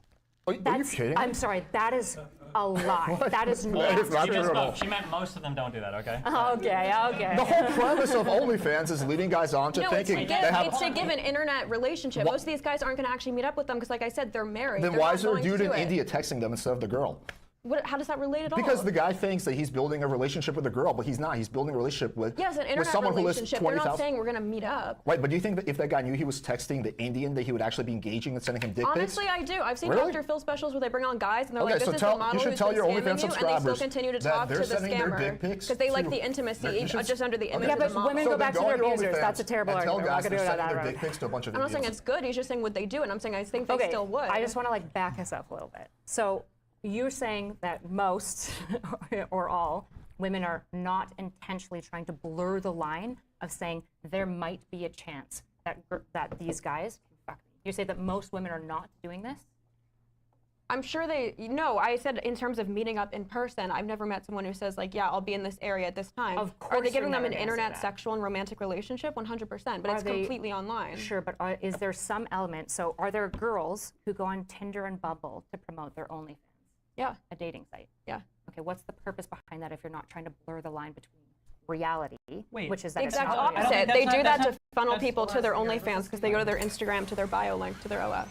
Yeah, I don't think that the putting your profile on Tinder is just a way to market your shit. I don't think I don't think the goal is to like when you go on Tinder because you see them on OnlyFans and you think you have a higher chance of meeting them. I don't even know if those profiles are really even there. I'm pretty sure they just geolocated across wherever and then they just throw their OnlyFans like on the thing to market their shit. Do you think that that behavior is aimed to just be like empty promotion of like, I'm obviously just an OnlyFans model selling fake, like a fake fantasy?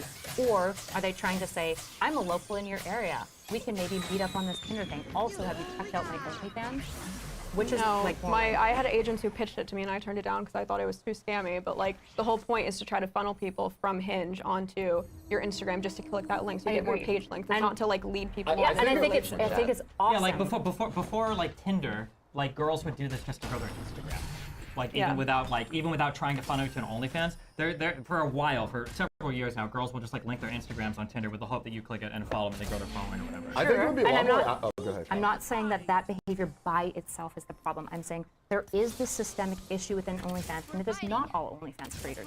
I've looked through. Some girls who offer GFE have explicit disclaimers on their page. They're pretty much copy and paste, and that's pretty good. This is a fantasy. It's not real. I have a partner. It is only fantasy. If you expect it to be more, it will never be. But there are also lots of women who are absolutely leaning into teasing the fact of whether or not this could potentially become a relationship. And that is explicitly what I'm saying is exploitative and should stop on OnlyFans. I think that if you want to make the argument that there is going to be some section of people in the industry that are exploitative, I think everybody here would have to agree to that by default. Much the same that this is true of every single industry that sells any amount of entertainment. There's going to be some level of people that are exploitative. Sure. But OnlyFans seems to get a special thing of it, like, we want to broaden this. I don't know how much daylight there is between you and Alex's position, because it seems like Alex is saying that this is the norm, and you're saying that this is like a small percentage of it. What is your guys' opinion on, like, what are the percentage of OnlyFans creators that you think, it doesn't have to be exact, but I'm just curious, approximately, you think are engaging in behavior that you would comfortably define as exploitative? I mean, it depends how far you go down exploitative. Like, is it exploitative for the girl to lead the guy on? Does she have to explicitly promise to meet him? Wait, what does lead the guy on mean? Like, giving the idea that they're going to meet up. What does giving the idea mean? If you chat with a girl, is that leading? If the girl's flirting with him, which again is some dude in India saying, "Oh yeah, I love your big dick. Haha, if I'm ever in your area, we'll meet up." Wait, hold on. You're leading the guy on. Okay, wait, I want to drill down this for a real quick. Go ahead, drill down. Yeah, okay. When you say lead on, you said 3 different statements in there. Hee hee, you're funny, you've got a big dick, let's meet up eventually. 2 of these are online flirtations. The third one I would say is maybe leading on, right? But you're mixing all of these together. So Okay, what if it's more subtle? What if he says, yeah, you know, maybe someday I'll visit your city, haha. More subtle. If the guy is himself suggesting it, no, the girl suggested, haha. If cool. the girl, yeah, I love Dallas. If the I'll girl visit is one day. suggesting it, then that's probably some form of like leading on. Sure. Okay. Sure. But what is the percentage of like all the OnlyFans girls that we think are engaged in this behavior? Because it depends on which behavior we're identifying, right? So well, for Alex, I want to know what percentage both of you think is exploitation, because it sounds like what you're talking about is like 2%. So it sounds weird to say OnlyFans exploitative, but it sounds like Alex thinks it's like 70%. So I think some of the more extreme behaviors would be really small, right? Girls being like, let's meet up, can you pay for my like visa? Obviously, I think that's very small. It's going to be mostly girls coached by Andrew Tate, right? Okay. So we're saying, when you say like, we'll say less than 5%. Right. That's the most extreme group. The issue is I think that there are a number of accruing behaviors towards that, and TOS should probably be before, hey, can you send me $5,000 so I can move in with you, right? I think the TOS should be extended a little bit higher than that. So my issue would be, for example, when I was looking at the girlfriend experience advice board on the OnlyFans thing, one of the questions was, how often when you offer the girlfriend experience do men fall in love with you? And they said, almost always. And the answers of a lot of these girls was, these men know what they're consenting to. It's not my fucking problem if they're too stupid to realize that it's fantasy. And that to me feels a little yucky. It feels like we can have a harder line with these women, with like, not just these women, because it's also men on OnlyFans. Because to be honest, I would bet male OnlyFans offer probably even more of this boyfriend experience than women do. There has to be a harder line of saying, you cannot imply and lie as much as possible towards the edge, not as far as inviting them over to your house, to make them think that this fantasy might, in your case, be fantasy. I think you can't be led to believe that you're the special one. It would be a lot more admirable if you just own it and you were like, yeah, you know what? Like, yeah, sure, we're taking money from these Sims, but, you know, it's a free country. It should be legal. It is legal. So, you know, it is what it is. I'm a businesswoman. This is how I make my money. Instead of trying to, like, basically say, oh, it's actually a good thing for the man. Like, do you think if a casino owner was talking on this debate panel. He was like, yeah, you know, my casino is actually helping men. Would that be a fair thing for him to say? If he cited a study, sure, but I cited a study that proves that, like I said, it improves Just in the hypothetical, like let's pretend there's no study. But in response to what you were saying about, She just ignores the question. Because you completely like detoured from what she was saying. So you were saying that the parasocial element is what makes it exploitative, but I'm saying like, I would say you're a streamer, right? There's probably men in your audience who are in love with you. Like, do you start off every stream being like, I'm never gonna be friends with you people. You might think of them in your area and we do like a meet and greet or something, or you meet me at TwitchCon that we'll become friends, but we won't. I just want you to all know I'm not your actual friend. Right. And I'm making money off you. Part of what I'm talking about is the population. I'm not trying to appeal to the loneliest men and go, hey guys, like, ignore my You're not husband, trying fuck to, but I would that say there's a guy. lot of lonely people who can like fester and, you know, Nick is in the basement. Twitch chats all day. I would actually qualify it even harder. I think the percentage of lonely people, not to attack my own audience, is actually probably far higher in the streamer world than it is in the OnlyFans world, just because of the massive amount of time sink you have in the streamer world. There's probably people, if I had to guesstimate, again, cut the mic for the DGGers, okay? But like, the average OnlyFans subscriber probably has a more successful social life than the average like online YouTuber stream content consumer that's watching for 5+ hours a day. I feel pretty comfortable. Sure, I would probably agree with that. Then again, I mean, I'm happy to go into the ethics of parasocial dynamics as well. The issue is that I think streamers overstep this line all the time. The question is, am I manipulating their loneliness specifically to rake as much money as possible from them and lying to them bold-faced? You don't think that's the nature of a Twitch streamer? I don't think that's the nature of most not every Twitch streamer. There's some, yeah. Yeah, some I would say are unethical. You don't think the business model of any streamer is to make money off someone with way too much free time and a lack of a healthy social life in order to make money? No, I would say that it's not to cause negative outcomes for them, right? Is mine with the intention of causing negative outcomes? Is that what I go in with the mindset of? You probably don't, because you don't consciously think about it, but that's exactly what's happening. Wait, what are the negative outcomes? What are the negative outcomes? I just want to go back to this question because it wasn't answered. Do you think if I'm a casino owner, I own Caesars or whatever, and I'm like, yeah, guys, you know, my casino, it's actually helping people. It's helping guys. It's helping my customers.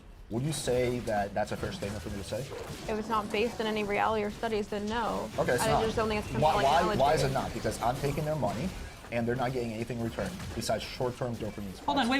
No, even on your example could be defeated with certain data. Let's say hypothetically, let's say there's an area of dispossessed people with low economic opportunity, or people there's I don't know, it's a shitty area, commit a lot of crime, whatever bullshit. Let's say that you set up a casino there, and let's say you employ a lot of people. There are people and they go in and gamble. Maybe some of them get addicted, maybe it's bad, but overwhelmingly, like the amount of crime falls. People go there and they have fun there. They watch shows, they go out to eat, they do whatever. You could make that argument that my casino in this area has actually been like a net gain for like the people of this city. If that was the case, would it be? But I'm not talking about for the people of the city. I'm talking about the customers. The customers are the people in the city. So I'm asking. Well, let's say hypothetically. I'm calling hypothetically. Let's say that was the case that happened. Would then it be fair for him to make that statement that my casino has actually improved the lives of the people coming to the casino? It has improved the lives of the local area, not the customers. The customers that come to the casinos. Before this, my customers were out on the street. They were fighting with people. They were doing whatever. You lose money doing. Hold on. Spoiler alert. Spoiler alert. Spoiler alert. In every piece of entertainment society, you lose money. You lose money playing video games, you lose money going out to eat, you lose money buying drugs, everything is losing money, yes. Do you think gang members who are shooting each other in the street are going to be like, oh, well, now there's a casino, so I don't have to perform robberies, I can just go in and gamble. Like, that analogy doesn't hold any water. Hold on, not only does it not hold water, it might actually perfectly hold water. I don't know 1,000,000%, but it wouldn't surprise me if, for instance, in Romania, where our good mutual friend Andrew Tate resides, that gang dealers doing investments into things like casinos might be better than them doing investments into things like drug trades, maybe. It's possible, right? I'm not saying that this is 100% what could happen, or Native Americans feel like when they run casinos, it benefits them. People go and visit. They feel like they have fun, so it benefits them. Like, why get in between the transaction that everybody is consenting to? No one is saying get in between. Like, this is a complete red herring. The idea that we want to make it illegal or block it. Okay, why say that it's unethical or immoral? Who are you to say? That's a different question. Who are you to say that the customer that goes and spends $100 on blackjack or craps for the night isn't feeling like he got a good spend for his money? You got a good return for his money. I'm sure you can make that argument about anything. Oh yeah, I spend. Then make it about OnlyFans. Why can you say for OnlyFans? Okay, the same thing with a car dealership. Say the car dealer knows you don't know shit about car, or the mechanic. Go to the mechanic. He knows you don't know shit about car. He upcharges you like crazy. You think you got a good deal, but was that not exploitative since he totally ripped you off? Wait, how are the OnlyFans girl? I know how to beat my dick. What are they telling me that I don't already know? How is the OnlyFans girl exploiting me? Dude, you're not an OnlyFans like person that would fall into that. To be clear, I have 2 active OnlyFans subscriptions right now, so I am one of these You dispossessed have men. a wife, So you bang a bunch of chicks, right? You're not the guy that's fuck no, I'm not retarded. I know they're not gonna date me. Okay, so that's Right, but exactly those the people point. are retarded. But they might. I'm actually Why famous. are they Maybe I offering should you DM them. Fuck me. services? Maybe I should be DMing girls on OnlyFans. You know what? They probably might. Okay. Hey, Wait, no, can I- but okay, I'm serious. yeah. Just for this question, you guys can answer. I'm just trying to figure out like if like what is the harm of a guy subscribing to OnlyFans to jerk off to exclusive sexual material? What is the harm there? Because Alex, it feels like you. Because again, I feel like there's a difference between your position. Alex, what is your position on the harm being caused to people that buy sex from OnlyFans people? Yeah, I can quantify the harm. So there's many. First of all, porn addiction is a real thing. This was described thoroughly. So you are engaging in porn addiction. It's desensitizing the dopamine receptors. It's going to make you more likely to have erectile dysfunction. That's also been found. And the biggest thing is you're wasting money and time on girls that you'll never be able to even have a relationship with. At the end of the day, most guys want a relationship. Most guys want to be with a girl that loves them, and that can never, ever happen on OnlyFans. Fire will not meet up with a single guy from her OnlyFans because she knows they're all a bunch of loser simps, right? She subconsciously knows that. Or they're married men who want to keep their infidelity, you know, confined to a screen. So why would they be incentivized to meet up with me? They're cheating in a more moderate way. They're like, oh, you know, it's better than them going out I'm fucking saying a you're girl. acting like they're all just gonna dying to cheat see on- me, but I'm saying a lot of them don't actually want to see the models because they're, you know, waiting for their wife to maybe leave the house and they go on OnlyFans.com since they're married. Do you think if you made a community post saying, hey, I am now officially down to meet up with everyone on my OnlyFans, how many percentage of them would you think would say, fuck yeah? I don't know. Just ballpark.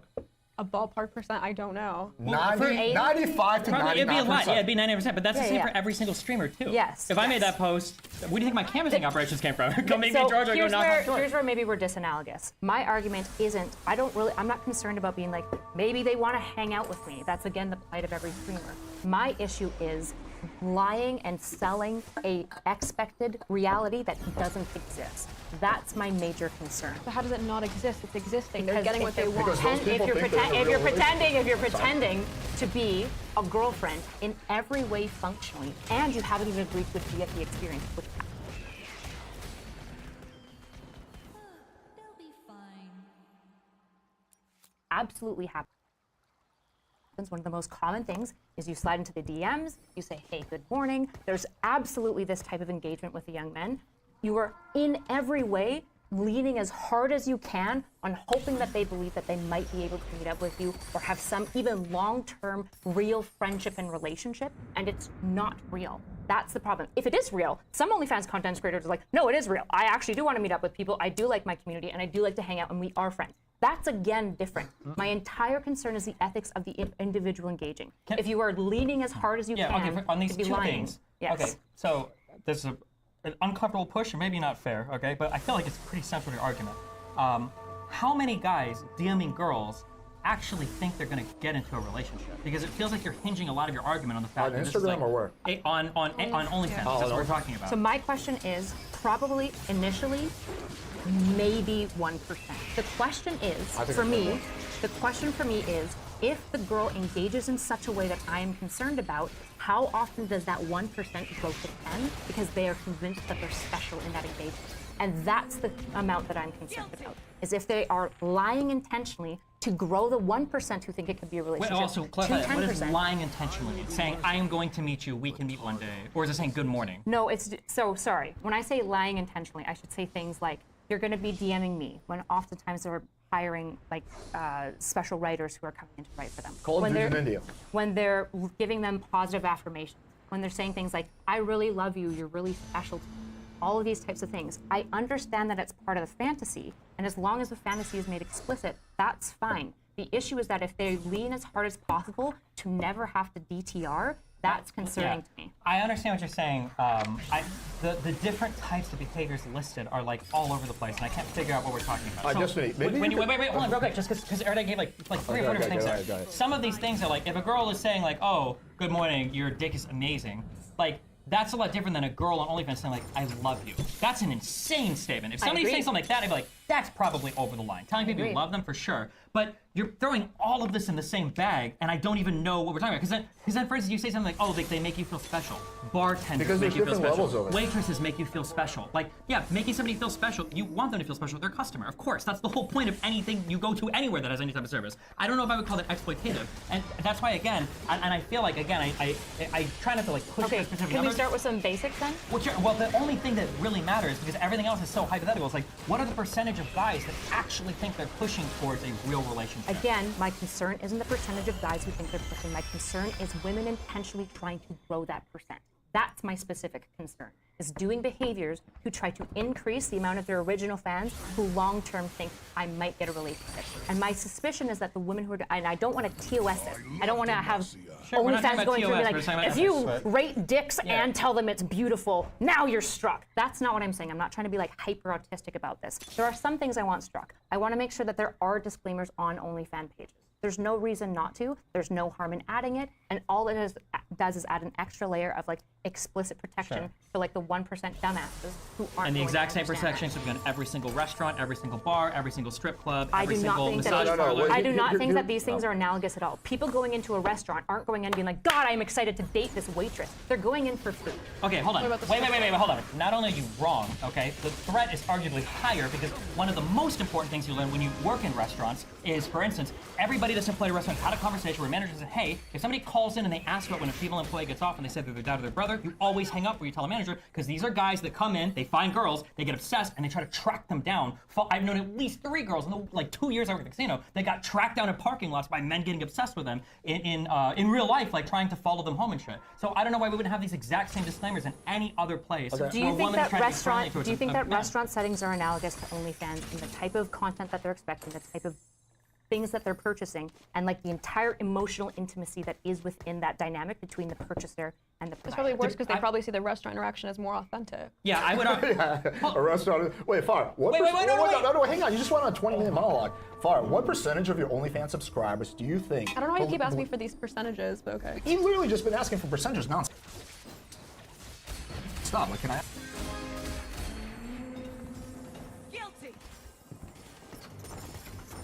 Ask for 1% at least? So what percentage of your OnlyFans subscribers do you think believe they're in a quasi-relationship with you? I don't know. I don't get why you're asking percent. I don't have stats on. I know. Just give me your gut feeling.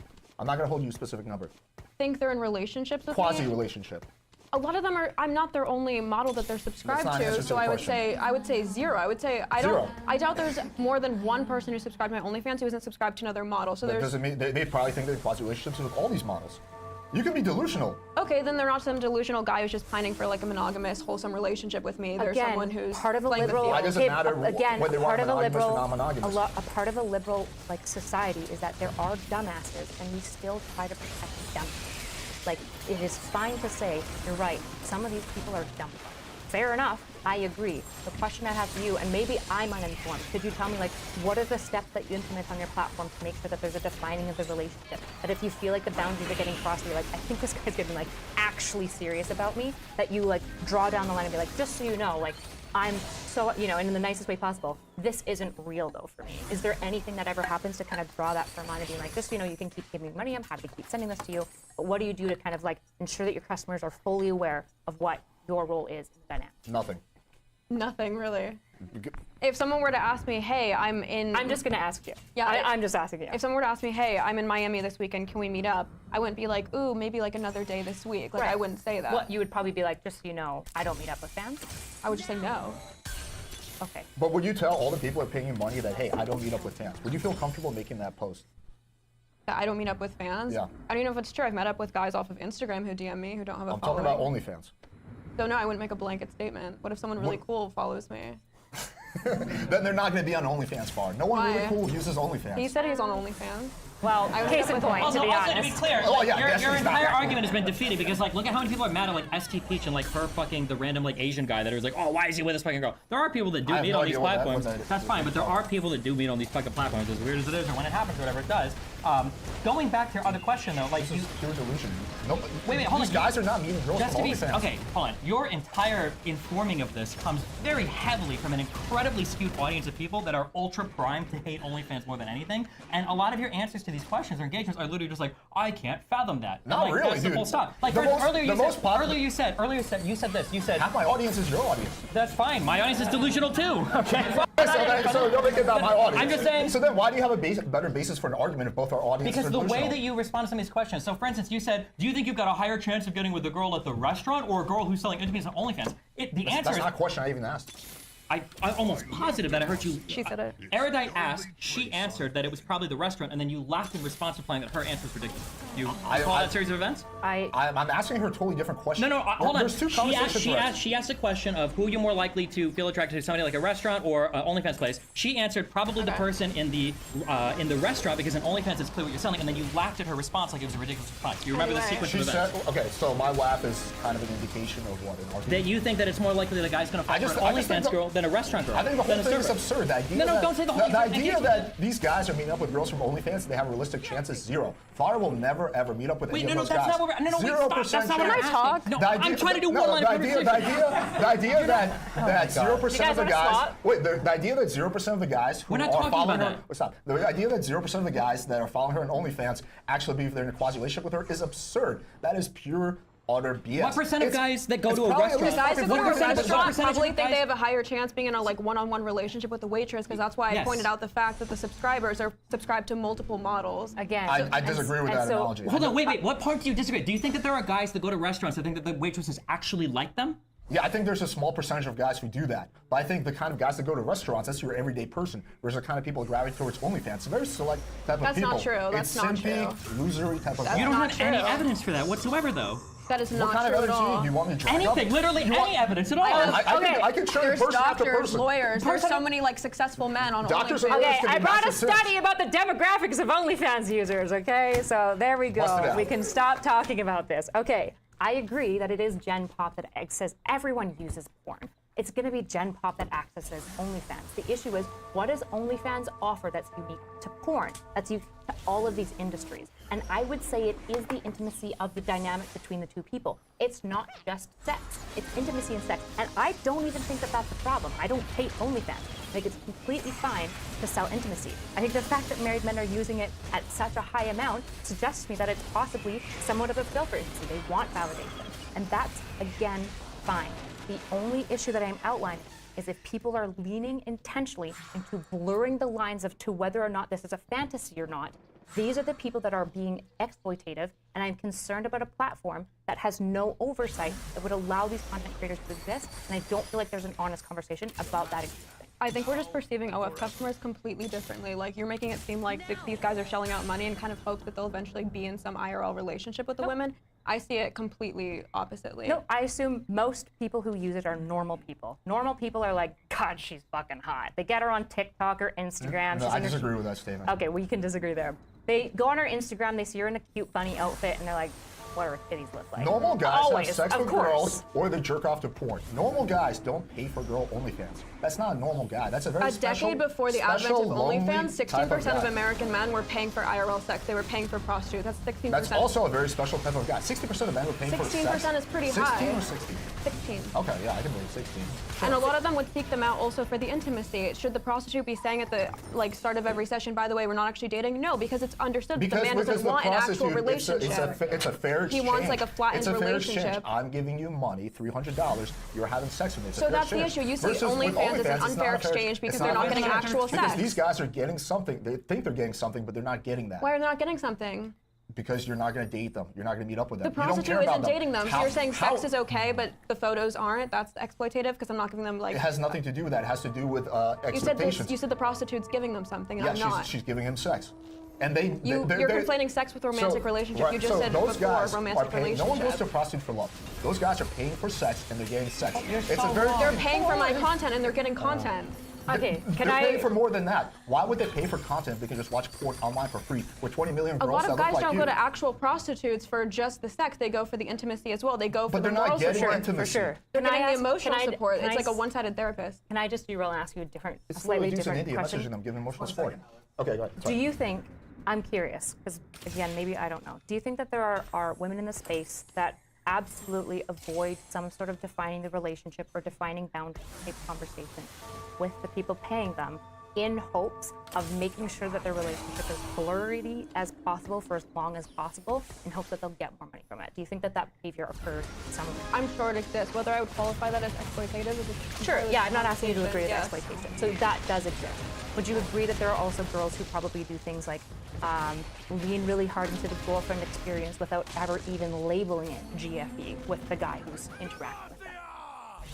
Because some girls label, I offered GFE, right? Girlfriend experience. And some girls probably don't, but act like a girlfriend in every way without labeling By sending it as like the such. good morning and good night. It's sending good texts. morning, good night. Yeah, you're so special to Do you me. think like putting the caveat, by the way, this is a girlfriend experience, somehow disillusions the men in a way that's fair Yes. for them? If they are defining the relationship being like, hey, just so you know, I'm offering girlfriend experience. That's the type of porn that I do. I think it immediately dispels a huge bunch of my concerns. Okay, so for instance, on my OnlyFans, I offer something called like 20-minute dates. So it's clear it's not a real date because you're paying for it, and then I'll like talk to you for 20 minutes. So are you saying that like me labeling it as that versus just entering the date with them is non-exploitative? But it's not a date. Like it's just the label? It's not a date. It's a therapy session or hangout session. It's not a date. A date implies there's romantic interest or potential romantic interest. So I should label it 20-minute fake date in which I exploit yes, it is a fake date. Okay. It is a fake date. I think that would actually sell. I think the Dommy Mommy vibes would sell. It is super hard, if absolutely I'm being a fake date honest. because you have There's a lot of guys who would you buy have that. zero, So even though they intent know the to have parameters of the anything. 20-minute interaction, I'm still exploiting them by labeling it a 20-minute date. I don't It's know. not a real date though. I'm not okay. Hold on. I'm not concerned about branding. If the 20-minute date, first of all, is you, right? I thought you were talking about branding because you were saying labeling as GFE is what makes it non-exploitative. It's not about branding. Branding is about aesthetic. I am concerned about explicit boundaries, right? So things like rules of my channel. So I'm sure lots of girls have rules of my channel, what you're planning to set them. I'd love for there somewhere to be in there being like, just so you know as well, I'm never going to date you. You need to come in with that assumption. And like, if they notice men pushing that line, rather than leaning into it and keeping it as blurry as possible for as long as possible, I mean like, hee, I know he's in love with me, but like, I'm just gonna like keep this going. At some point having a competition, be like, just so you know, this isn't explicit. Because in that OnlyFans Reddit thread, which I found there's multiple girls saying, I know all these men are in love with me. And there was a couple girls saying, that's really not good. I always tell these men that this isn't real. And they got downvoted like crazy. And so that's concerning to me about the culture and nature of OnlyFans giving each other, at least on this subreddit, advice about how to engage, that they're downvoting the one person who being like, let's just be explicit about the nature of our relationship. That's concerning. And that suggests to me that in OnlyFans, there is this culture of going, let's lean into blurry relationships as much as possible. And there is one reason that you're doing that. And that's concerning. Can we just call it what it is? It's how we can take the most amount of money from random citizens on the internet. That is what Okay, I'm gonna OnlyFans respond is. to you. And I don't see Of course it. you're not respond to that.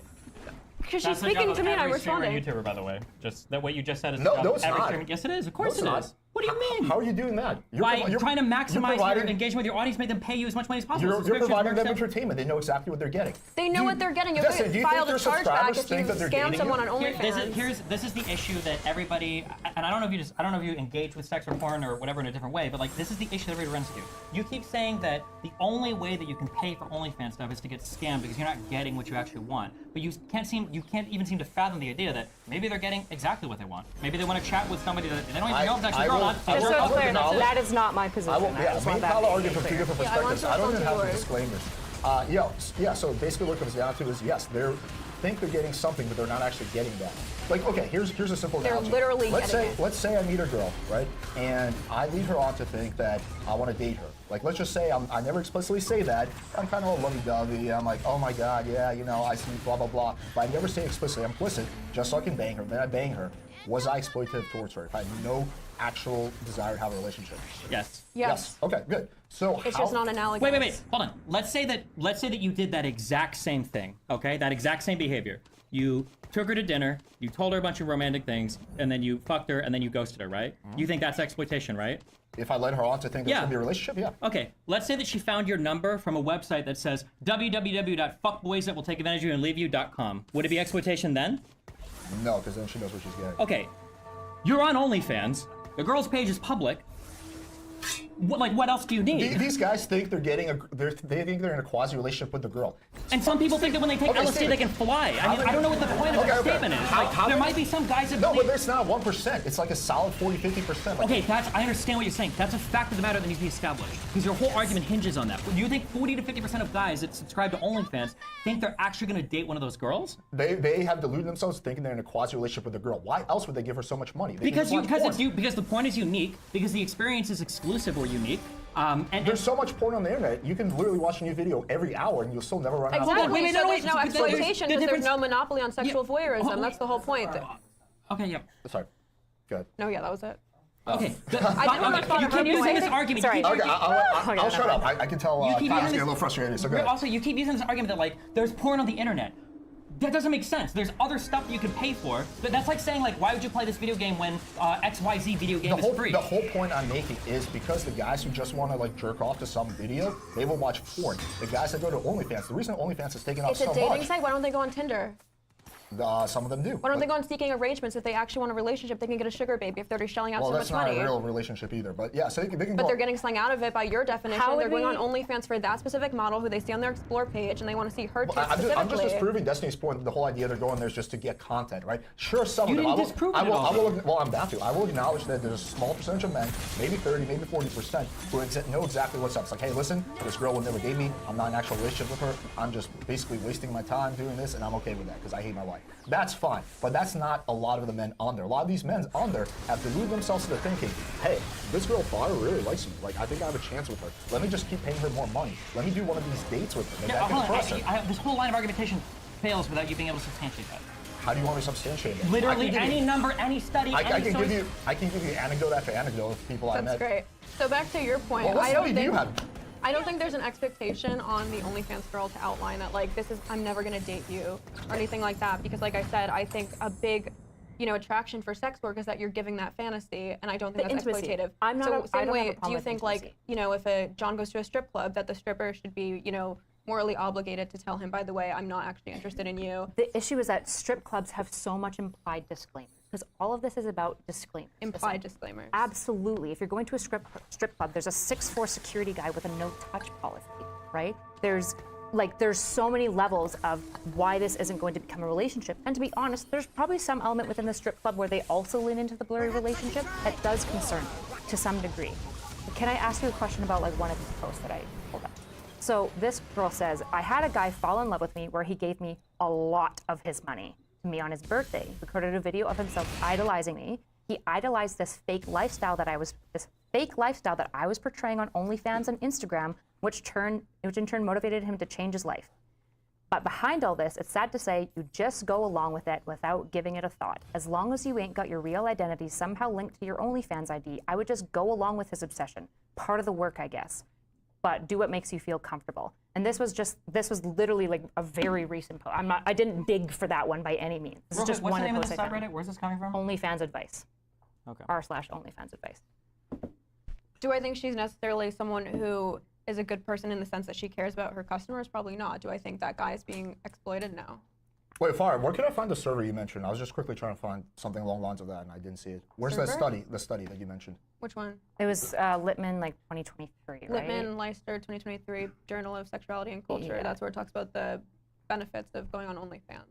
Or improves your relationship with your partner. If those partners are on board, it improves your sex life. It opens you up to fetishes. This is the biggest horseshit ever. So, okay, if we want to go into the data, rebuttal, Alex. I've read through that study. I've read through those studies. So the issue is that it's complicated. So OnlyFans tends to improve your life when you're more liberal, when you're more open to sex, and when you have like a healthy relationship with sex. We tend to see like a positive benefit. But if you go into like more conservative areas, because there's another study by like Casey and somebody, I can't remember the other last name, from like 2018 that found like almost the exact reverse opposite. But when you look at the two studies, their sample populations, I think one of them is like in Alabama and the other one's in California. Mm-hmm. So a lot part of like, is OnlyFans a net good? I would just say the fact that it makes women so safe in their sex work is just a net good. That's enough for me to be like, of course we keep OnlyFans. Of course. It just, in every way, makes sex workers safer. It's just better. My question is, when OnlyFans workers are absolutely leaning into blurring relationships, it is exploitative. They are trying to take advantage of these men. They know that they are. And I at least want people to be like, yeah, You shouldn't do that. That's bad. And I would even love to see some level of TOS established of being like, if you're offering girls like death by 1,000 cuts, and really, I won't rage unless it's like I explain something, it's clearly a certain way, and then people in chat like start a debate as to that I'm wrong. And I literally just said, hey, I think it'd be great if they let people going into a vote know that it was an exile vote. And then everyone put, they do, ... They did, ? Huh? They did. And to read that is very frustrating. And it's like, all right. Really important, both for tonight's vote, but also for the future. I want to know that I can trust these people. We have to make the right decision. And it's... Also, half the time I'm yelling, it's content. You know when I'm really angry when I just start banning people. When I just start assassinating people, that's when I'm really angry. Scary. I have but one life to give for Ionia. I must make it count.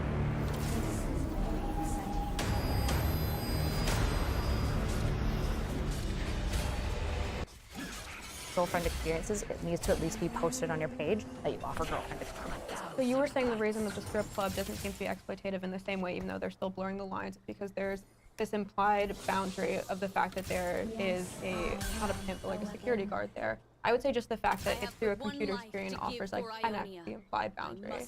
I don't know about that because, again, long distance relationships, are the strippers getting these guys' numbers after work and like texting them every morning being like, hey, good morning, baby. I love seeing your cock through your pants and stuff like that. Again, if strippers are doing that, I still have a problem with the behavior. I would be consistent. Not calling them, but even just within the parameters of going to a strip club, like you go in for that dance, they'll remember your name, they'll remember what you like, they might ask you like how you're doing and stuff. Is that, should they say between every sentence, by the way, this isn't real, this is just a that's not what I'm asking OnlyFans workers to do. What I'm trying to say is, if there are strippers there that are actively trying to blur the lines, they got that one guy, they always get private dances with him, they give him her number, he tries to pretend that she's in a relationship, he starts talking like maybe someday possibly he could fuck her and date her.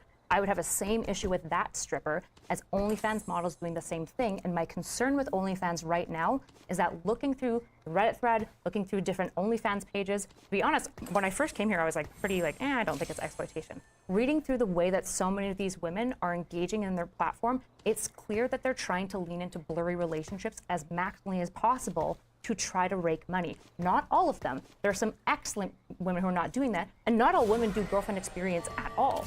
But the women who are in between that line, they don't explicit that it's a girlfriend experience, that are texting good morning things, that are asking if they want to like hang out and go on a date, but also you have to pay for the date, and like also you get this bundle, but also like, you know, like maybe we can chat and like all my boyfriends. There's OnlyFans models on this Reddit page talking about how they complain about their boyfriend to their patrons. All of this stuff is blurring the lines necessarily. And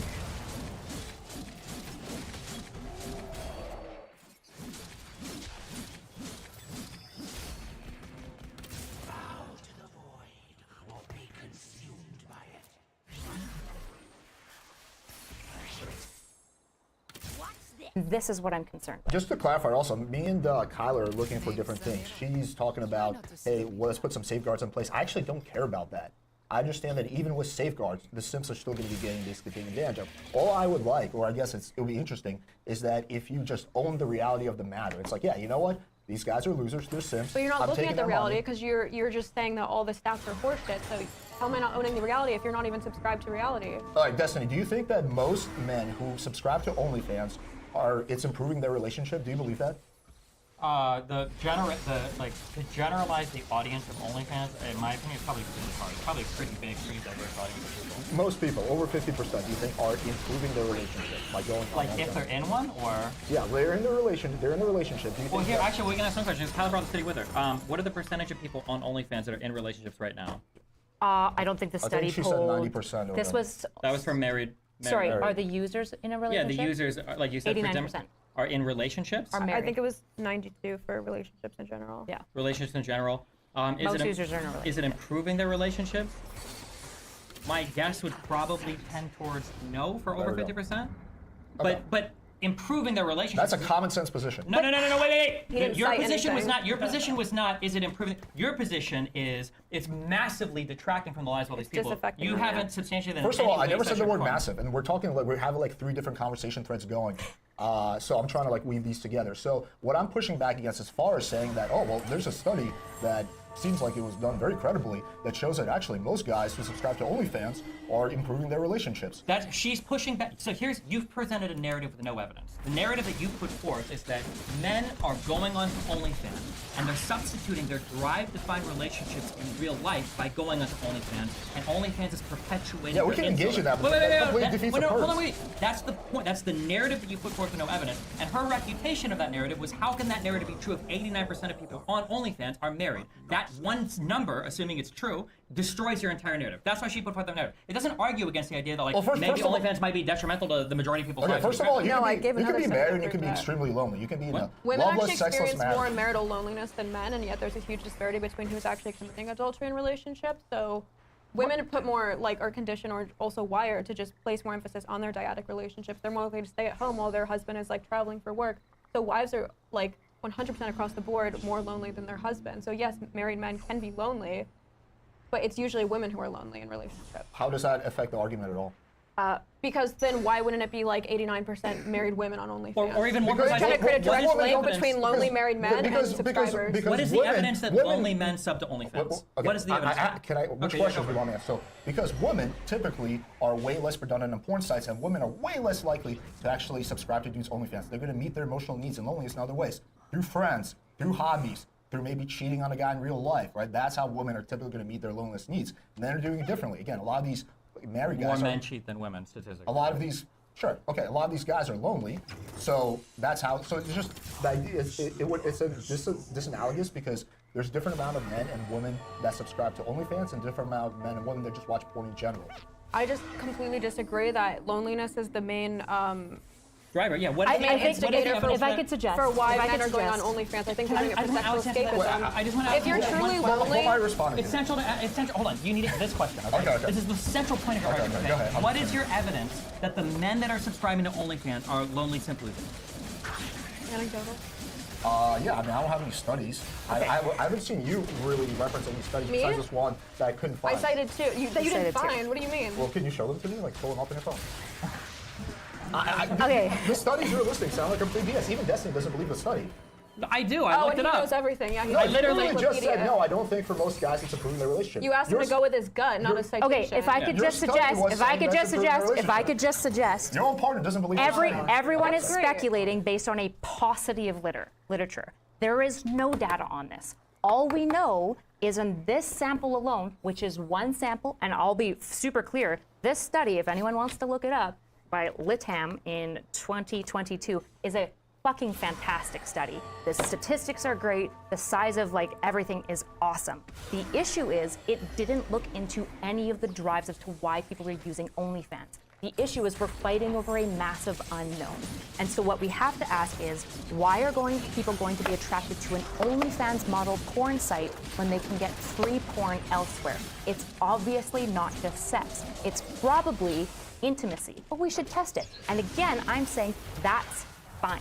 It's actually fine to sell intimacy. I think it seems to be the case that it's a decently good service. If it's the difference between a guy killing himself because he's feeling so invalidated and demasculated in his relationship, I'm again using an extreme example, versus talking to an OnlyFans girl, that's fine. There's no problem here. The question exclusively, at least for me, is how many of these women are leaning in on the blurriness of the relationship to rake more money from them. If they are doing that and knowingly doing so, I do believe that that's exploitative because you are taking advantage of these Well, first of individuals. all, I think just the fact that a man is going to OnlyFans instead of porn doesn't necessarily point to the fact that he's searching for that intimacy just because OnlyFans offers the intimacy experience and porn doesn't. I think it's also the case. So it's the fact that porn stars, you've already seen them naked. It's the fact that maybe you've been following this 18 There's to 20. endless amount of amateur porn. Okay, 18 to 20-year-olds. There's endless amount of amateur porn. You could watch That new girls doesn't relate to every my 30 point. seconds. Doesn't relate to my point. Maybe you're already following an Instagram model. It's a specific girl like me, a TikToker. Or it's a girl who you already follow on Instagram or YouTube or Twitch. You want to see her naked. You want to see Amaranth. Is Amaranth probably the most sexually proficient girl on OnlyFans and Pornhub? No. Are they going necessarily just for the intimacy? No. It's the curiosity of this is a girl who I've been following. So Absolutely. I guess my point That's was why I that said disparity it's doesn't point to heterogeneous intimacy. for Yeah. sure, right? This 89% of married men, and therefore the other percentage The reasons people are using OnlyFans is obviously complicated. The reasons that women are using OnlyFans as content creators is super nuanced and complicated. And I'm not interested in like painting this broad brush of being like, all women on OnlyFans are exploitative, poor bitches, and all the men's are dirty fucking cum drunk simp who like can't think for themselves. That's not the case. The exclusive question is there enough oversight for this platform? Is it actually being ethically managed? And if it's not, what do we do about that? Most important thing to think about for OnlyFans, when did it explode in users and in purchasers? March 2020, exactly when the like loneliness So epidemic OnlyFans started. actually does put some parameters and sanctions. Like there is a spending limit on how much, so that does remove Yeah, the that's good. outliers of guys who maybe have a bit of a gambling addiction. Yeah. So I think that's a big thing. Yeah, I think OnlyFans is mostly a good platform. The question If anything, is, the exploitation takes part on the side of creators, not at all on consumers. wait, sorry, you think that the creators are being exploited? If anything, yeah. Sorry, I'm saying it's more likely Yeah, the so people who are exploitation. taking all the money are the ones that are being exploited. They're not taking Taking all the money, they're the probably average getting creator makes 70% of them, right? $100 a month. Yeah, but there's a we're lot not- of girls who most are people- 17 and yeah, agencies most are people keeping an don't eye on them understand until they that turn 12% 18. of If I could- and if convert I- to talking about the sex people who are work. actually making money. Are okay, you- you said that OnlyFans is a net positive for men. If you have a kid, would you want your son to go on OnlyFans and pay for girls? Would I want him to? Yeah, is that something you would encourage? Would I want him to necessarily sit around jacking off to Pornhub itself? No. Does that mean But it's it's a net morally positive. bad? Wait, but it's a net positive. I It said can it's net help. positive for society. What about for your son? You said it's a net positive, so is it going to help your son improve his relationship? Improve his relationship? Yeah, let's say your son is struggling to meet girls, he's had a bad relationship. Will you tell him to go on OnlyFans? Because that can improve his relationship. I wouldn't necessarily tell him to go on Pornhub. I think there's a Well, I'm not boundary asking you between about what you Pornhub, I'm tell asking you about OnlyFans. what you tell your son and what his peers might tell him. So if somebody Hold on, hold on, hey, hold on, one second. Sorry to do this. Can I answer? Because I actually have hold on. All right, quiet for a second. I'll go to you, Steven, because I know you've been waiting. I just want to see, because the conversation's been going so well, I don't want to jump into Q&A if there aren't many questions. Yeah, So in shut other the words, fuck just up. by a rise of hands, do you have questions, or otherwise?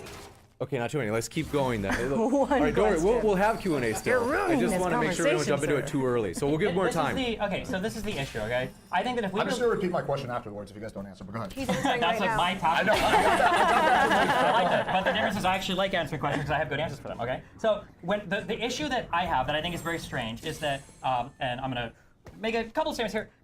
When people fixate on the OnlyFans thing so hard, it's hard to believe that there's an actual genuine concern here for the socialization of men or men getting into relationships when you have zero data for any of this, aside from a collection of stories that might approach you online. So when you ask me, would I rather have my son like subscribing to an OnlyFans girl or not or whatever, if I was trying to improve my son's relationship or men in general, usually the first question that I would be asking isn't do you sub to OnlyFans or do you jerk off to a lot of porn? It's usually do you play a lot of video games or do you smoke a lot of weed? Because these ideas of like sitting in your fucking house, smoking all day, or playing fucking 8 hours of video games a day, that amount of dedication to fucking online stupid shit is gonna hurt your ability to socialize with friends or with women romantically more than jerking off every now and then to an OnlyFans girl. Okay, Now- that was a lovely tangent. You did not answer my question at all, so I'll just ask it one more time. Let's go with Far, and then you can answer Destiny, maybe for real this time.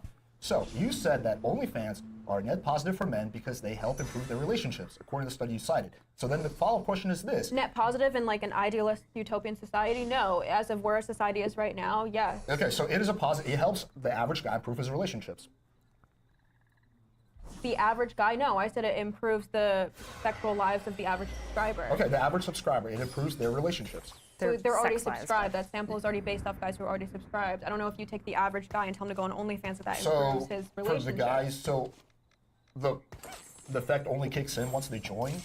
Like, I don't understand. So you're saying that's a different sample? They Because didn't the take. people- They didn't A/B It's like saying test 90% of people benefit from chemotherapy if they have cancer. Would you recommend the average Yeah. citizen get chemotherapy? It doesn't make sense. They don't have cancer, right? There's a different selection bias for the type of men going to OnlyFans. Right, You but can't the take selection idea- of the those idea who is- don't. Wait. If I OnlyFans hope we're not improves comparing. your Hold on. I hope we're not comparing OnlyFans to chemotherapy because then I'm not we would- comparing OnlyFans to chemotherapy. I'm Okay, just showing that it's statistical analysis. You're mad at Alex, not me. Stop Can I yelling get at an me. answer Okay. to my question, or is it just... No.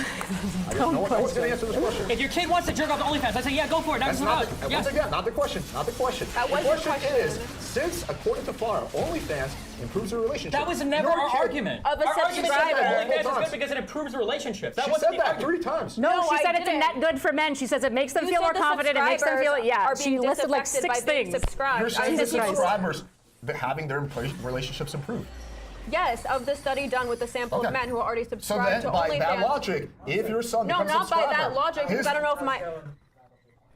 Not by, By that logic. if No, your I don't son think you know what applies, logic his is. relationship will improve. I think that was for you to not interject into. Oh, sorry. Okay.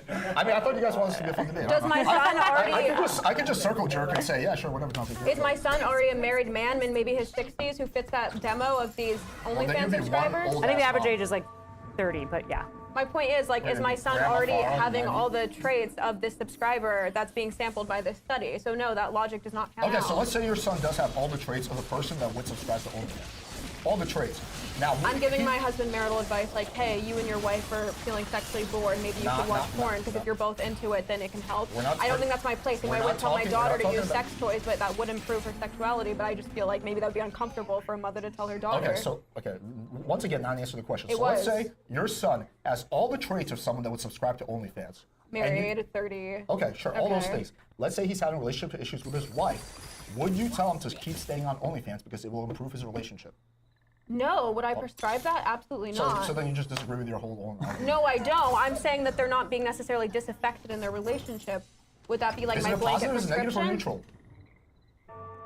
You said earlier. I don't know. Positive. The study doesn't A/B test it over other options. I would probably recommend couple therapy first. The study doesn't say this is the best option for people in bad relationships. There's a fallacy going on here that because this thing might improve something, it would be the first thing you That'd suggest. Be the best option. It's probably the case. My guess would be that people that smoke cigarettes might perform better in school because I think nicotine sharpens your focus. Yeah, math, so if your child was having trouble in math, would you suggest he take up smoking if he's 15 years old? No. Okay, fine. Let me rephrase the question then so that I can. All the girls will think he's cool if he picks up smoking. Absolutely. Okay, let's say your son is already subscribed to OnlyFans. He's married. He's having marital issues. And he comes to you, hey, Mom, Father, I know you were on OnlyFans back in the day. Do you think I should keep paying for OnlyFans? Or do you think it'll help my relationship? Would you say yes or no? I think there's a plethora of other things that you could prescribe to someone who's struggling.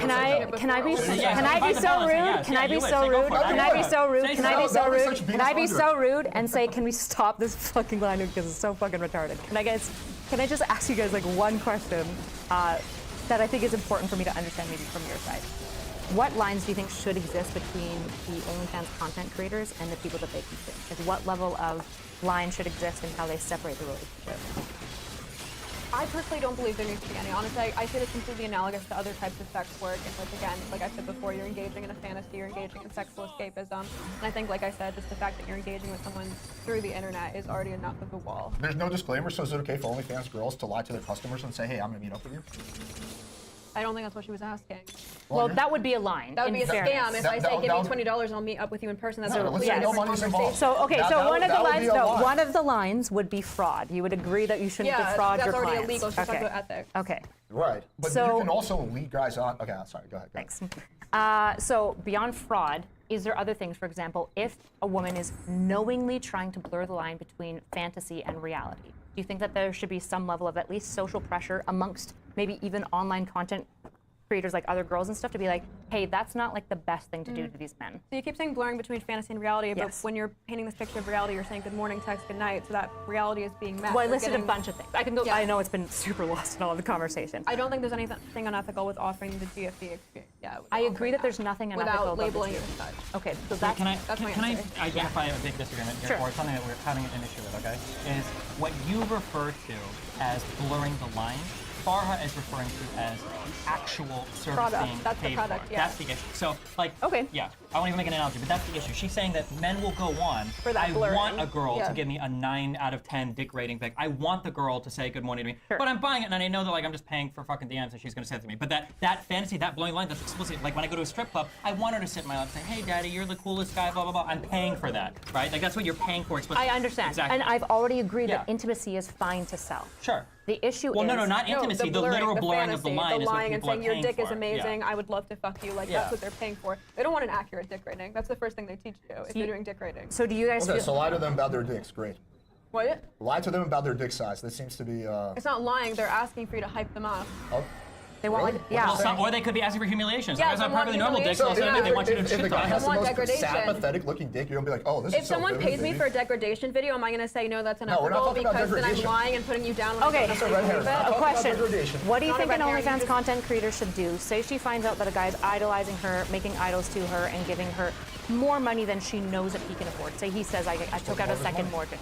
Do you think that it should be encouraged in the culture of OnlyFans content creators to say, no, that's not okay, pump the brakes? Or do you think it, like this person suggested, and many people agreed with her, which is ignore it, don't think about it. If that's what they want to give, that's their fucking problem. Here's the other Consenting issue, adults. yeah. So in response to that, yes, the OF girls will lie and maybe lead them on. The guys, the subscribers lie too. Like, there are a lot of guys. I haven't even gotten to my point. So my point was that a guy who might say, like, I've taken out a second mortgage to pay for this, he also might be lying. Are there guys who maybe have bad spending habits on OnlyFans? Sure. But I don't know how you would take that off that mortgage because, like I said, OnlyFans has a spending limit in which I think it's like maybe like 200 per message or something like that at this point, and then like per day they cap it. That's such a weaselly cop-out. How is it a weaselly cop-out? I'm saying a lot of men will lie to you and be like, I'm spending all my paychecks on you because they're trying to pressure you, or they'll lie to you. The issue, okay, I'll actually get to this. The issue for me is that, yes, men might lie, right? The issue is that none of the power or the dynamic that's going on here really matters that much about the men lying. And to be honest, if he's willing to lie about that, that might be a red flag in and of itself about the level of intimacy that he's trying to engage with you, that I'm assuming is beyond the lines of what any of these girls want. I'm assuming most of these girls don't want these guys selling their houses to try to like invest more into like having like this like fantasy relationship. Sure. That feels far. I'm just saying if a sub were to tell me like, hey, I'm spending all this money on you, I'm like getting a second job just to pay for this, I wouldn't necessarily take that at face value. Same way I wouldn't take it at face value if a sub told me like, you're the only girl on subscribe to. You're the only girl. Hold on, now stop. Let's. I don't care. I don't care what you assume. My question. Can I ask a question relating to this? Okay, so because as a streamer, I deal with the same issue a lot. Okay, so my question would be, how do you figure out what the responsible way to regulate this is? So for instance, sometimes I'll run into people that donate probably unhealthy amount to me, okay? Some of those people end up being incredibly wealthy personal friends who I make lifelong friendships with. Shout out to Dan. Other people are literally fucking like related to, I think it was either Qatari or like UAE fucking royalty. Yeah, okay? like they're rich. Other they can do people it. end up looking kind of strange and weird, and I don't know if you can afford this. And I find out actually they live with their parents. Their family is super wealthy. And then other people do email me back, you know, a year later, saying like, can I get a refund on this? Like, I can't afford my rent. I was having like a manic episode when I donated. Right. Like, okay.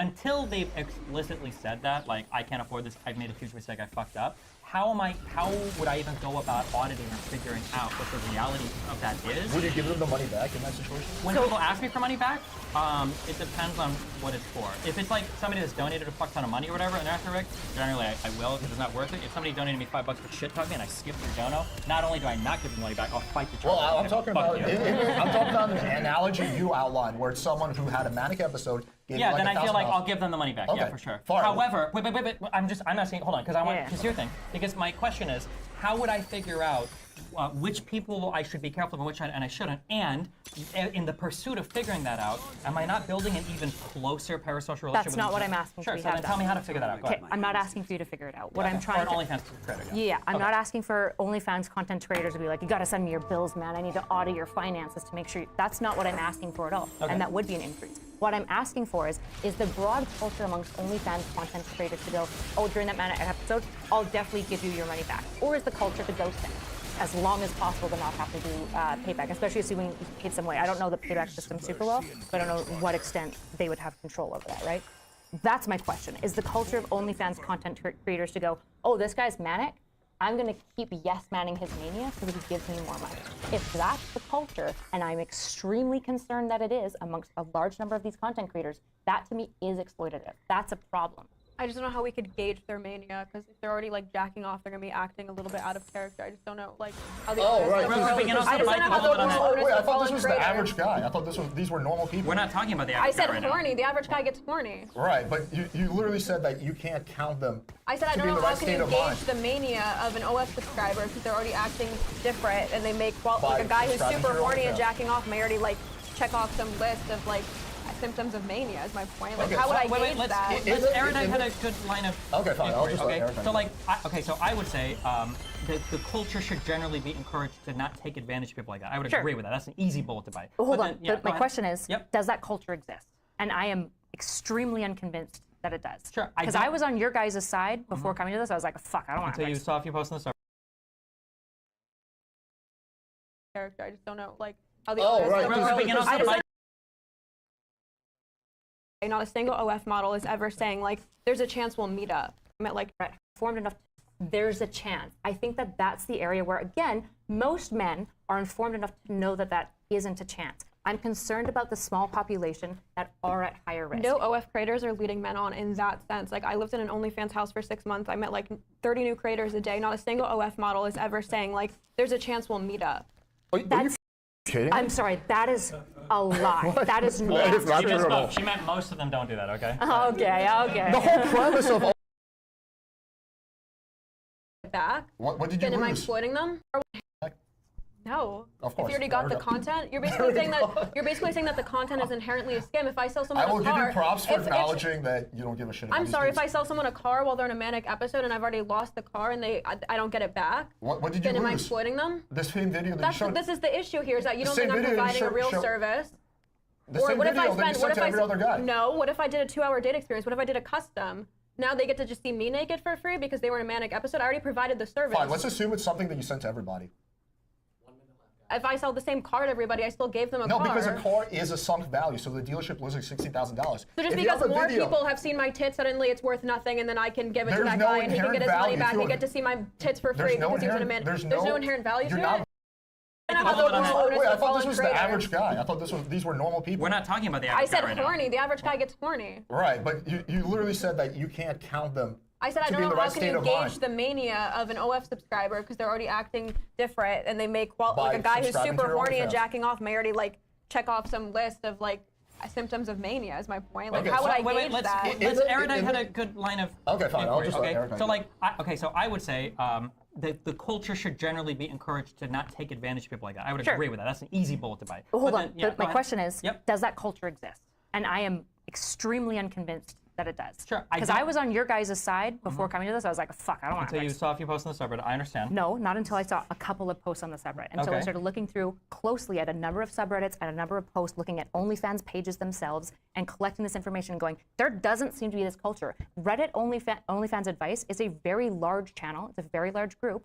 And it's weird to me, again, maybe it's just the terminally online Reddit using OnlyFans girls that are particularly antisocial. That's possible, but I'm dubious of that. And that's my concern. My concern isn't to start Sure, litigating and I now. understand what you're It's to saying. say we have to be willing I understand, to but talk my about it. question is that culture born out of the fact that you just can't really verify, so you might as well like push for as much money as possible?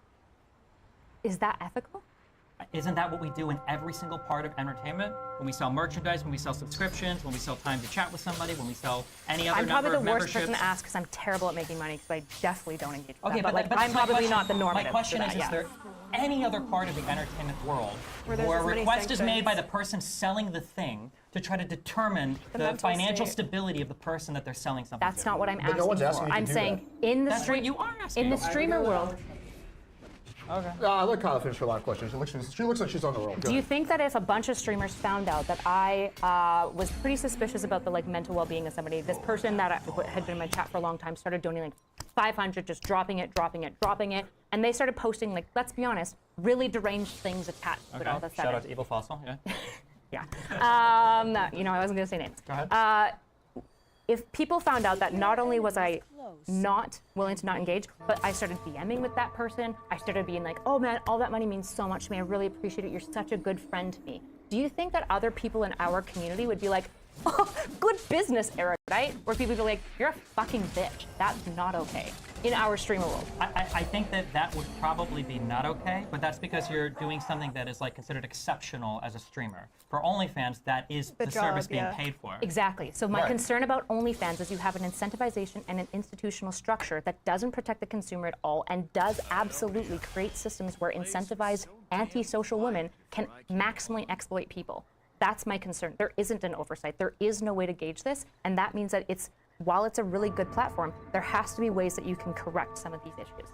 Yeah, I guess I don't understand like what those corrective measures are. I already or said what- explicit about GFE experience. If you're going to be texting Hold on. good First morning. of all, wait. I don't think you agree with that. Alex said something, I think, accidentally. If let's say that you had a girl who was engaging in these behaviors and considered irresponsible, are you telling me that if she had the explicit disclaimer on the top, that you'd be okay with all those behaviors? Me and Kyle are arguing from two Well, no, different let her answer perspectives. that. I don't know why you. You mentioned my name. You said Alex. Yeah, I said know, this. but like I'm just Okay, referring to so that. I Then you just- answer. sorry, I won't- Yeah. my bad. When you say behaviors, do you mean? So let's say, okay, fine. You can Which answer. behaviors? No. Any of the ones that you said were bad. Let's say the saying like, I love you, maybe we can meet sometime. If at the very top they listed that this is just a fantasy, all of a sudden you'd be okay with all of the behaviors prior that you weren't okay with? I'm by no means saying that, but I am saying that I would be way more okay with that. I think that would It's a be step in the great. right direction. Absolutely. I stand all the girls that put disclaimers in there. That's great. Okay, and you think that a disclaimer is going to meaningfully change the way that a guy engages with a website that's explicitly for buying sex services from women? Yes, I think it'll meaningfully change the way that many of these men engage, especially the men that are at highest risk. Yes, I do. I completely disagree with that, but okay. So, question for Far. Okay, so I asked Destiny this question. I want to pose the same one to you. So let's find out. In this analogy, don't say like, oh, how can I verify? Just assuming the guy's telling the truth. You get an email from a guy. He's like your #1 OnlyFans dude. He's giving you tens of thousands of dollars. He's like, hey, Farah, I'm actually about to lose my house. I spent all my money on you. I was having a crazy manic episode. I just really need to jerk off to your shit. Now, I'm trying to get my life together, but I'm broke. Would you give him this money back? No. Of course. If you already got the content, you're basically saying that the content is inherently a scam. If I sell someone I will a car, give you props for acknowledging that you don't give a shit about I'm these sorry, things. if I sell someone a car while they're in a manic episode and I've already lost the car and I don't get it back, what did you then am I lose? exploiting them? The same video that you showed. This is the issue here, is that you don't The think same I'm video that you providing a real showed- service. The Or same what if I video that you spent, sent to every other guy. no, what if I did a 2-hour date experience? What if I did a custom? Now they get to just see me naked for free because they were in a manic episode? I already provided the service. Fine, let's assume it's something that you sent to everybody. If I sell the same car to everybody, I still gave them a car. No, because a car is a sunk value, so the dealership loses $60,000. So just because more people have seen my tits, suddenly it's worth nothing, and then I can give it to There's that no guy and he can get his money inherent back value. and get to see my tits for free because he was in a man. There's no inherent value You're to not it. losing money by sharing a video that you showed with one people with another person. I've appraised the value of that piece of content. If I give it to them and they already have seen it and jerked off to it, no, they don't get their money back just Let's because say they were they in a didn't manic jerk off to it. episode. Let's just say they Can I ask like one final question before they bought the content? Before we wrap So up? fuck them, right? I'm just curious to guys know, do you guys think that the culture of OnlyFans would lean more towards allowing these blurry lines and not just allowing them because it's part of the fantasy, but leaning into them as much as possible, especially deceitfully, to gain money? Do you think the culture's more shifted that way? Or do you think the culture's more shifted way of like women trying to be like, I just want to be providing these good services. Obviously I can't audit everything, but my intentions are good and I want to make sure like people are just broadly benefiting. Which way do you think the culture leans of like broadly the way that content creators engage these days?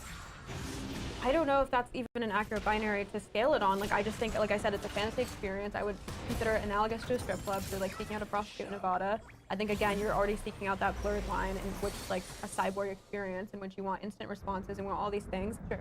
And like I said, same way you wouldn't put that disclaimer, an OnlyFans model is expected to respond quickly. They're expected to kind of, like, do all these things that give that escapist experience. So. Do you think a culture that requires disclaimers for these types of things would also be more likely to cultivate content creators who put like brakes on relationships that they think are like probably becoming detrimental to some degree? Obviously they have to gauge it and there's no perfect system. I'm not asking for one. Which do you think is going to create a culture that's more respectful of the consumer? One with a disclaimer or one without? I guess I just don't see the goal of sex work as necessarily to be respectful to the consumer. It's just to get as much money from the Sims as possible. You want to take the money from the Sims It's a job, not a charity. To answer Erida's question for the first one, I genuinely don't know the answer to the first question you said. But where does the culture lean towards? I understand that you online have seen some really extreme things. Obviously, because I talk to people. And I wasn't looking for them to obviously, be clear. sure, obviously, ostensibly because I'm more to the left or whatever. It's possible that like because the people I talk to are different. I've talked to a number of OnlyFans creators. I think some that we're mutual friends with that say that they actually do explicitly try to push against like the super obsessed fans. Yes. But that's because when they become obsessed, it turns into a nightmare because these people turn into I stalkers. agree. So, And just to be clear, yeah, those women are ethical based, love them, I have no well, I problem don't even know with if they're ethical, but I'm saying that They're being more ethical than there are, peers. let me finish the answer, okay? There are a group of people that a lot of OnlyFans creators that do these types of work that are actually pretty careful about those Yes. boundaries, but not because they don't even want to exploit the customer, but because it's a danger to themselves if they Sure. engage in that sort of like hardcore behavior. So, I agree, Yeah, I so agree. I don't know where the culture lens. I could see it totally going one way or another. There's a bunch of greedy, horrible people, or there's a bunch of people that are careful just to fuck around. And so my argument would be, why would you not have a disclaimer? It would just create more protections. The disclaimers at your OnlyFans.com. All right, I think that's a good spot. I disagree. We're gonna jump into our Q&A now, so we're gonna save. Well, we can have applause now. That's fine. You can give your virtual applause online if you're watching. Hit the like button. Yeah. We're gonna start a line, everybody. So if you can line up, going back towards the door there, and just come up to just in front of this plug here, and then we'll ask our questions. All right. First question. It's on you. Great performance, all four of you. But just wondering when Far Fighters are coming back. Oh, soon. Yes. Thank you. All right, Fires. Fridays is a DDG thing. A little bit of preamble. I feel like you guys neglected one element of OnlyFans, which is that it's a very new phenomenon, right? This emotional capacity getting brought into to sex work and being almost the center of it. The fact that it's really new compared to these other industries you've talked about, like gambling, alcohol, cigarettes, they've had the time to kind of like sit through the ringer. We've developed and understood the things that are bad about it, and now we've gone out of our way to like put the disclaimer on the cigarette. Everyone understands that when you go to a casino, the house always wins, right? They're ingrained into our culture. Isn't it okay with the way OnlyFans is that we would try to preempt some of that and let people know what are going to be the obvious pitfalls and obvious problems rather than having to learn from the mistake? I think that it's a flawed premise. The idea that this is like a new thing, like men have not just bought sex, but men have also been buying intimacy from women for a long time. It's super common, again, that waitresses, that bartenders, like have regulars that come in that start to develop like really crazy emotional attachments. It is the case that a lot of escorts, when they're selling sex to guys, they're also selling a lot of intimacy. It is the case that a lot of men visit the same strippers over and over and over again and develop closer relationships with them. Like, you know, do there need to be disclaimers? I guess maybe we kind of sort of got into that. But the idea that this is like a new thing, men buying intimacy, it's absolutely not a new thing, I don't think. So it appears that we can all at least agree that there's probably a problem with loneliness, especially within relationships. One of the things that I think would actually help to improve this would be if we actually encourage more interpersonal relationships like friendship, encouraged to be more sexual in the sense of like we can talk about it, we can discuss it. So would you guys agree that you would support men sending dick pics to other men? One, to balance out the dick pic share of, you know, in society so that men are also receiving unsolicited dick pics? Yes. Rise of the himbo. I'm very That for seems men like a being more really great sexual. way to make more friends. Send dick pics to other dudes. That's gonna get you more friends. Does this look strange? Do you I have don't this know if weird I- lump Hey, too? bro, you like this? You like this free intro? All right. So thank you for your question. Men should do it. People joke about like women will send pictures of like their boobs or I certain was gonna bras say, or some I shit. don't- Like it's not yeah, that's not the most it's uncommon like thing not in the that world. uncommon. I think I know you think wrestling's gay though, so like I don't want to get into this. I think like Wait, I said that or no, Alex says that. That's not exactly what I said. I would basically say, in a serious way to respond, I think like male like homosocial intimacy is a massive problem, and I genuinely like. Guys complain about how they never get compliments. I never hear dudes compliment each other that much. Like it's just like obviously it'd be nice if everyone complimented each we other all all say the nice time. dick, bro. Yeah? You say nice dick all the Nice time? dick, bro. Well, if they showed us their dick pics more, maybe we could, yeah. Okay, yeah. Well, let's just get our compliments out. James, you're awesome, buddy. Nice dick, James. I want you to sexualize James though. That's the point. You gotta sexualize him. I wish there was a measurement readily available for this, but the amount of men who think they might be able to pull their favorite content creator or potentially riz the waitress at Hooters is massively understated. I think it's a valid issue to advocate for, not one that I would personally advocate for, but I support it. This is so not true. Every single group of friends, or unless you guys have like these different groups of friends, who every time you're with a friend, there's always that one guy who's like, oh dude, I think the waitress is in me. And every other guy there's like, bro, you're fucking retarded. This girl is not just a fucking job. Like, I don't know where these huge groups of guys are all just like, I'm going after this one. You know, she's like 32 double D, Asian chick, 20 other, and the other guy's like, oh bro, you totally got a shot, you can do it. Like, where are all these guys that have this idea? I'm sure they're out there, there are a few. The But I feel difference like, is that guy's not giving her money day after day, spending all his energy. She doesn't call him back, and it's probably they're called tips. I don't know Right, if but I there's a trust. difference I don't between know a- if I trust guys to be open and honest with each other to like the full degree. Anyways, I'm not saying that I think it's like this massive epidemic of men running around being like, my favorite streamer is gonna date me. That's not what I'm saying. But I think until we like have the numbers of why people are specifically using OnlyFans, which I do think is new and I do think is unique, not intimacy, but the way that OnlyFans delivers it in such a fast way. I think until we have the numbers, we shouldn't conclude firmly that it is or isn't doing these things. Given the fact that OnlyFans is basically instant delivery of a fantasy experience, how are content creators supposed to be able to distinguish between an interaction with the fan that is not part of the fantasy so that they can actually key in on behaviors that are destructive? I think the 1040s should be made available to content creators. You just have their tax forms immediately, and then you can ascertain the healthy level of financial commitment. Yeah, I mean, a lot of it is like intuitive. Like, I mean, yeah, there's not a strict metric you can use. Like, oh, he sent me 3.6 dick pics a day, so that's like over the 3.5 ratio, or whatever. But yeah, I mean, I think that girls can tell when a guy's really lonely and really simpy, has nothing going on. Sure, sometimes they lie. I agree, Farah, that guys lie. but it does happen in the hypothetical knowledge. And Farah said, no, I wouldn't give him my money back, right? Which is fine. I even admire the fact that she's willing to own the fact that, hey, I don't give a shit about these dudes. All I care about is their money. That's fine. No, it's because I gave them a product that they consumed, and that value is not worth zero. I don't want to be. Most of the money back. I think it's problematic to assume that OnlyFans content creators are like these interpersonally moronic women that can't grab this stuff. I'm not saying there's a perfect system. I don't want to implement this autistic rule system. Be like, well, if he sends you 3 dick ratings, now he's obsessed. But if it's only 2, then it's fine. That's not what I'm talking for. But obviously, there are zeitgeists and narratives that can be built within different platforms. Different platforms have different ethics and cultures about how you engage in these things. And the question for content creators on OnlyFans is the culture even looking for it? Because if they're not, that's a fucking problem.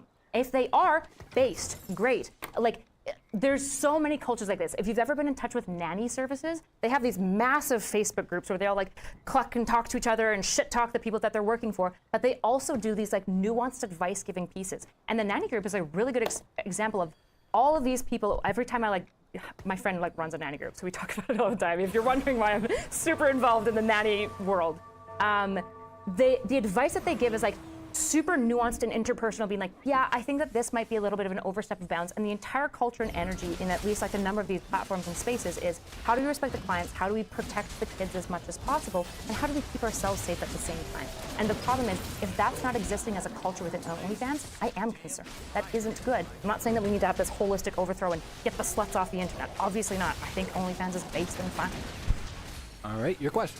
Okay, so I guess my one question, I guess to Alex Paradise. So when you're saying it's a lot of lonely men who are kind of the ones usually on OnlyFans, there's been a lot of, I guess, like people who have a lot more money who still go to OnlyFans, right?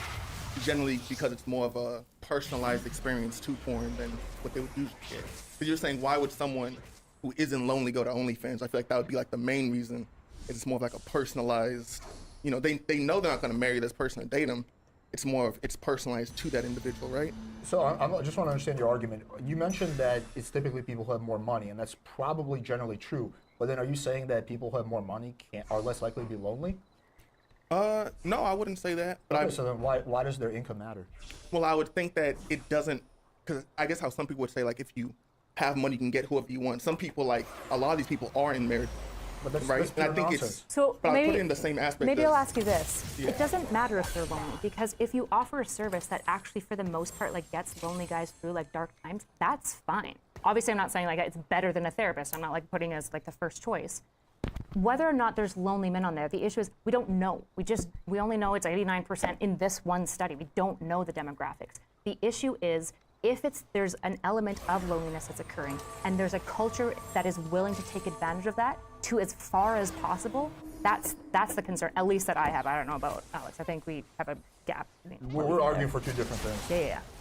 All right. Well, we're going to move out of our Q&A, and we're going to go back to our poll before we close out the debate. But now would be the time to give that good round of virtual applause and in-house applause for the speakers.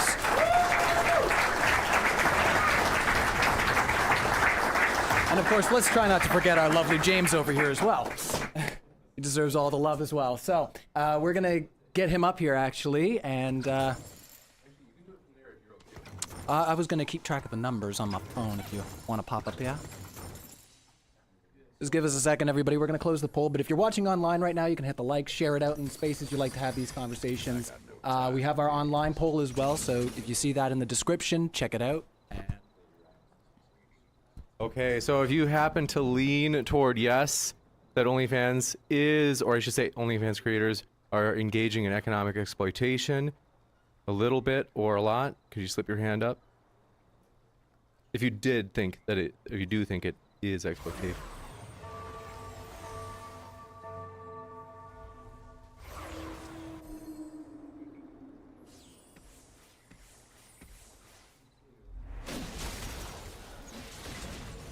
Awesome. And then if you think no, it's not exploitation, could you slip your hand?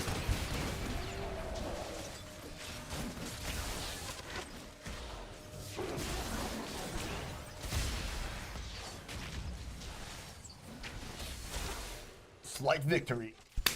I think we had like 6 before, so that's pretty good. All right. Go ahead, Ryan. Sorry if I interrupted you all, by the way. You did. So when we started out, I'll do it. And I'll stop. I gotta take your cough away next time, okay? Too much. 5 seconds while we close the poll. Sorry. All right. Remember how you're saying anything? Oh, yeah. It's all good. So, at the beginning of our conversation, 66.666% of you, 666, look at that, said that it is 2/3. That's right. I should say it that way, right? Just to not upset anybody. But so that was our percentage of people that voted that it's not exploitative. So obviously we have a higher percentage that has voted that it is. So let us just calculate that out. Yeah, I was going to say it's a lot more people voted the second time around, so this is going to be a different. Not the best comparison. It's going to be perfect. It's a little Don't undersell it. Sorry, my stats brain is kicking in. Don't worry, everybody. I'm just doing some math here. You just These sample sizes are the same. don't worry about. Right, so.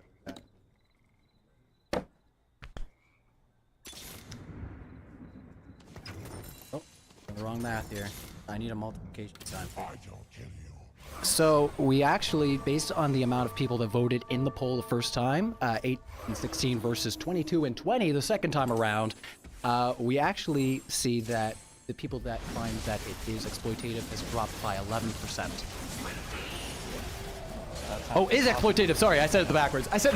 Yes, it went up by 11%. So is it exploitative? We have leaned 11% in that direction. Based on the ratio of the polls. But more people voted the second time around, so you can take that for what it is, but we are going to close up, I think, from here.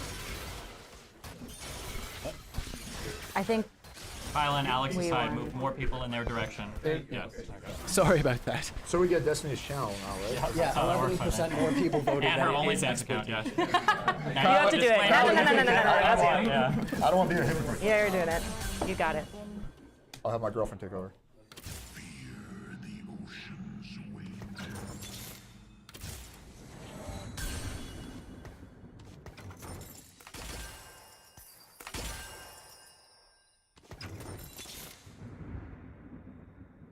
Dawn is the future.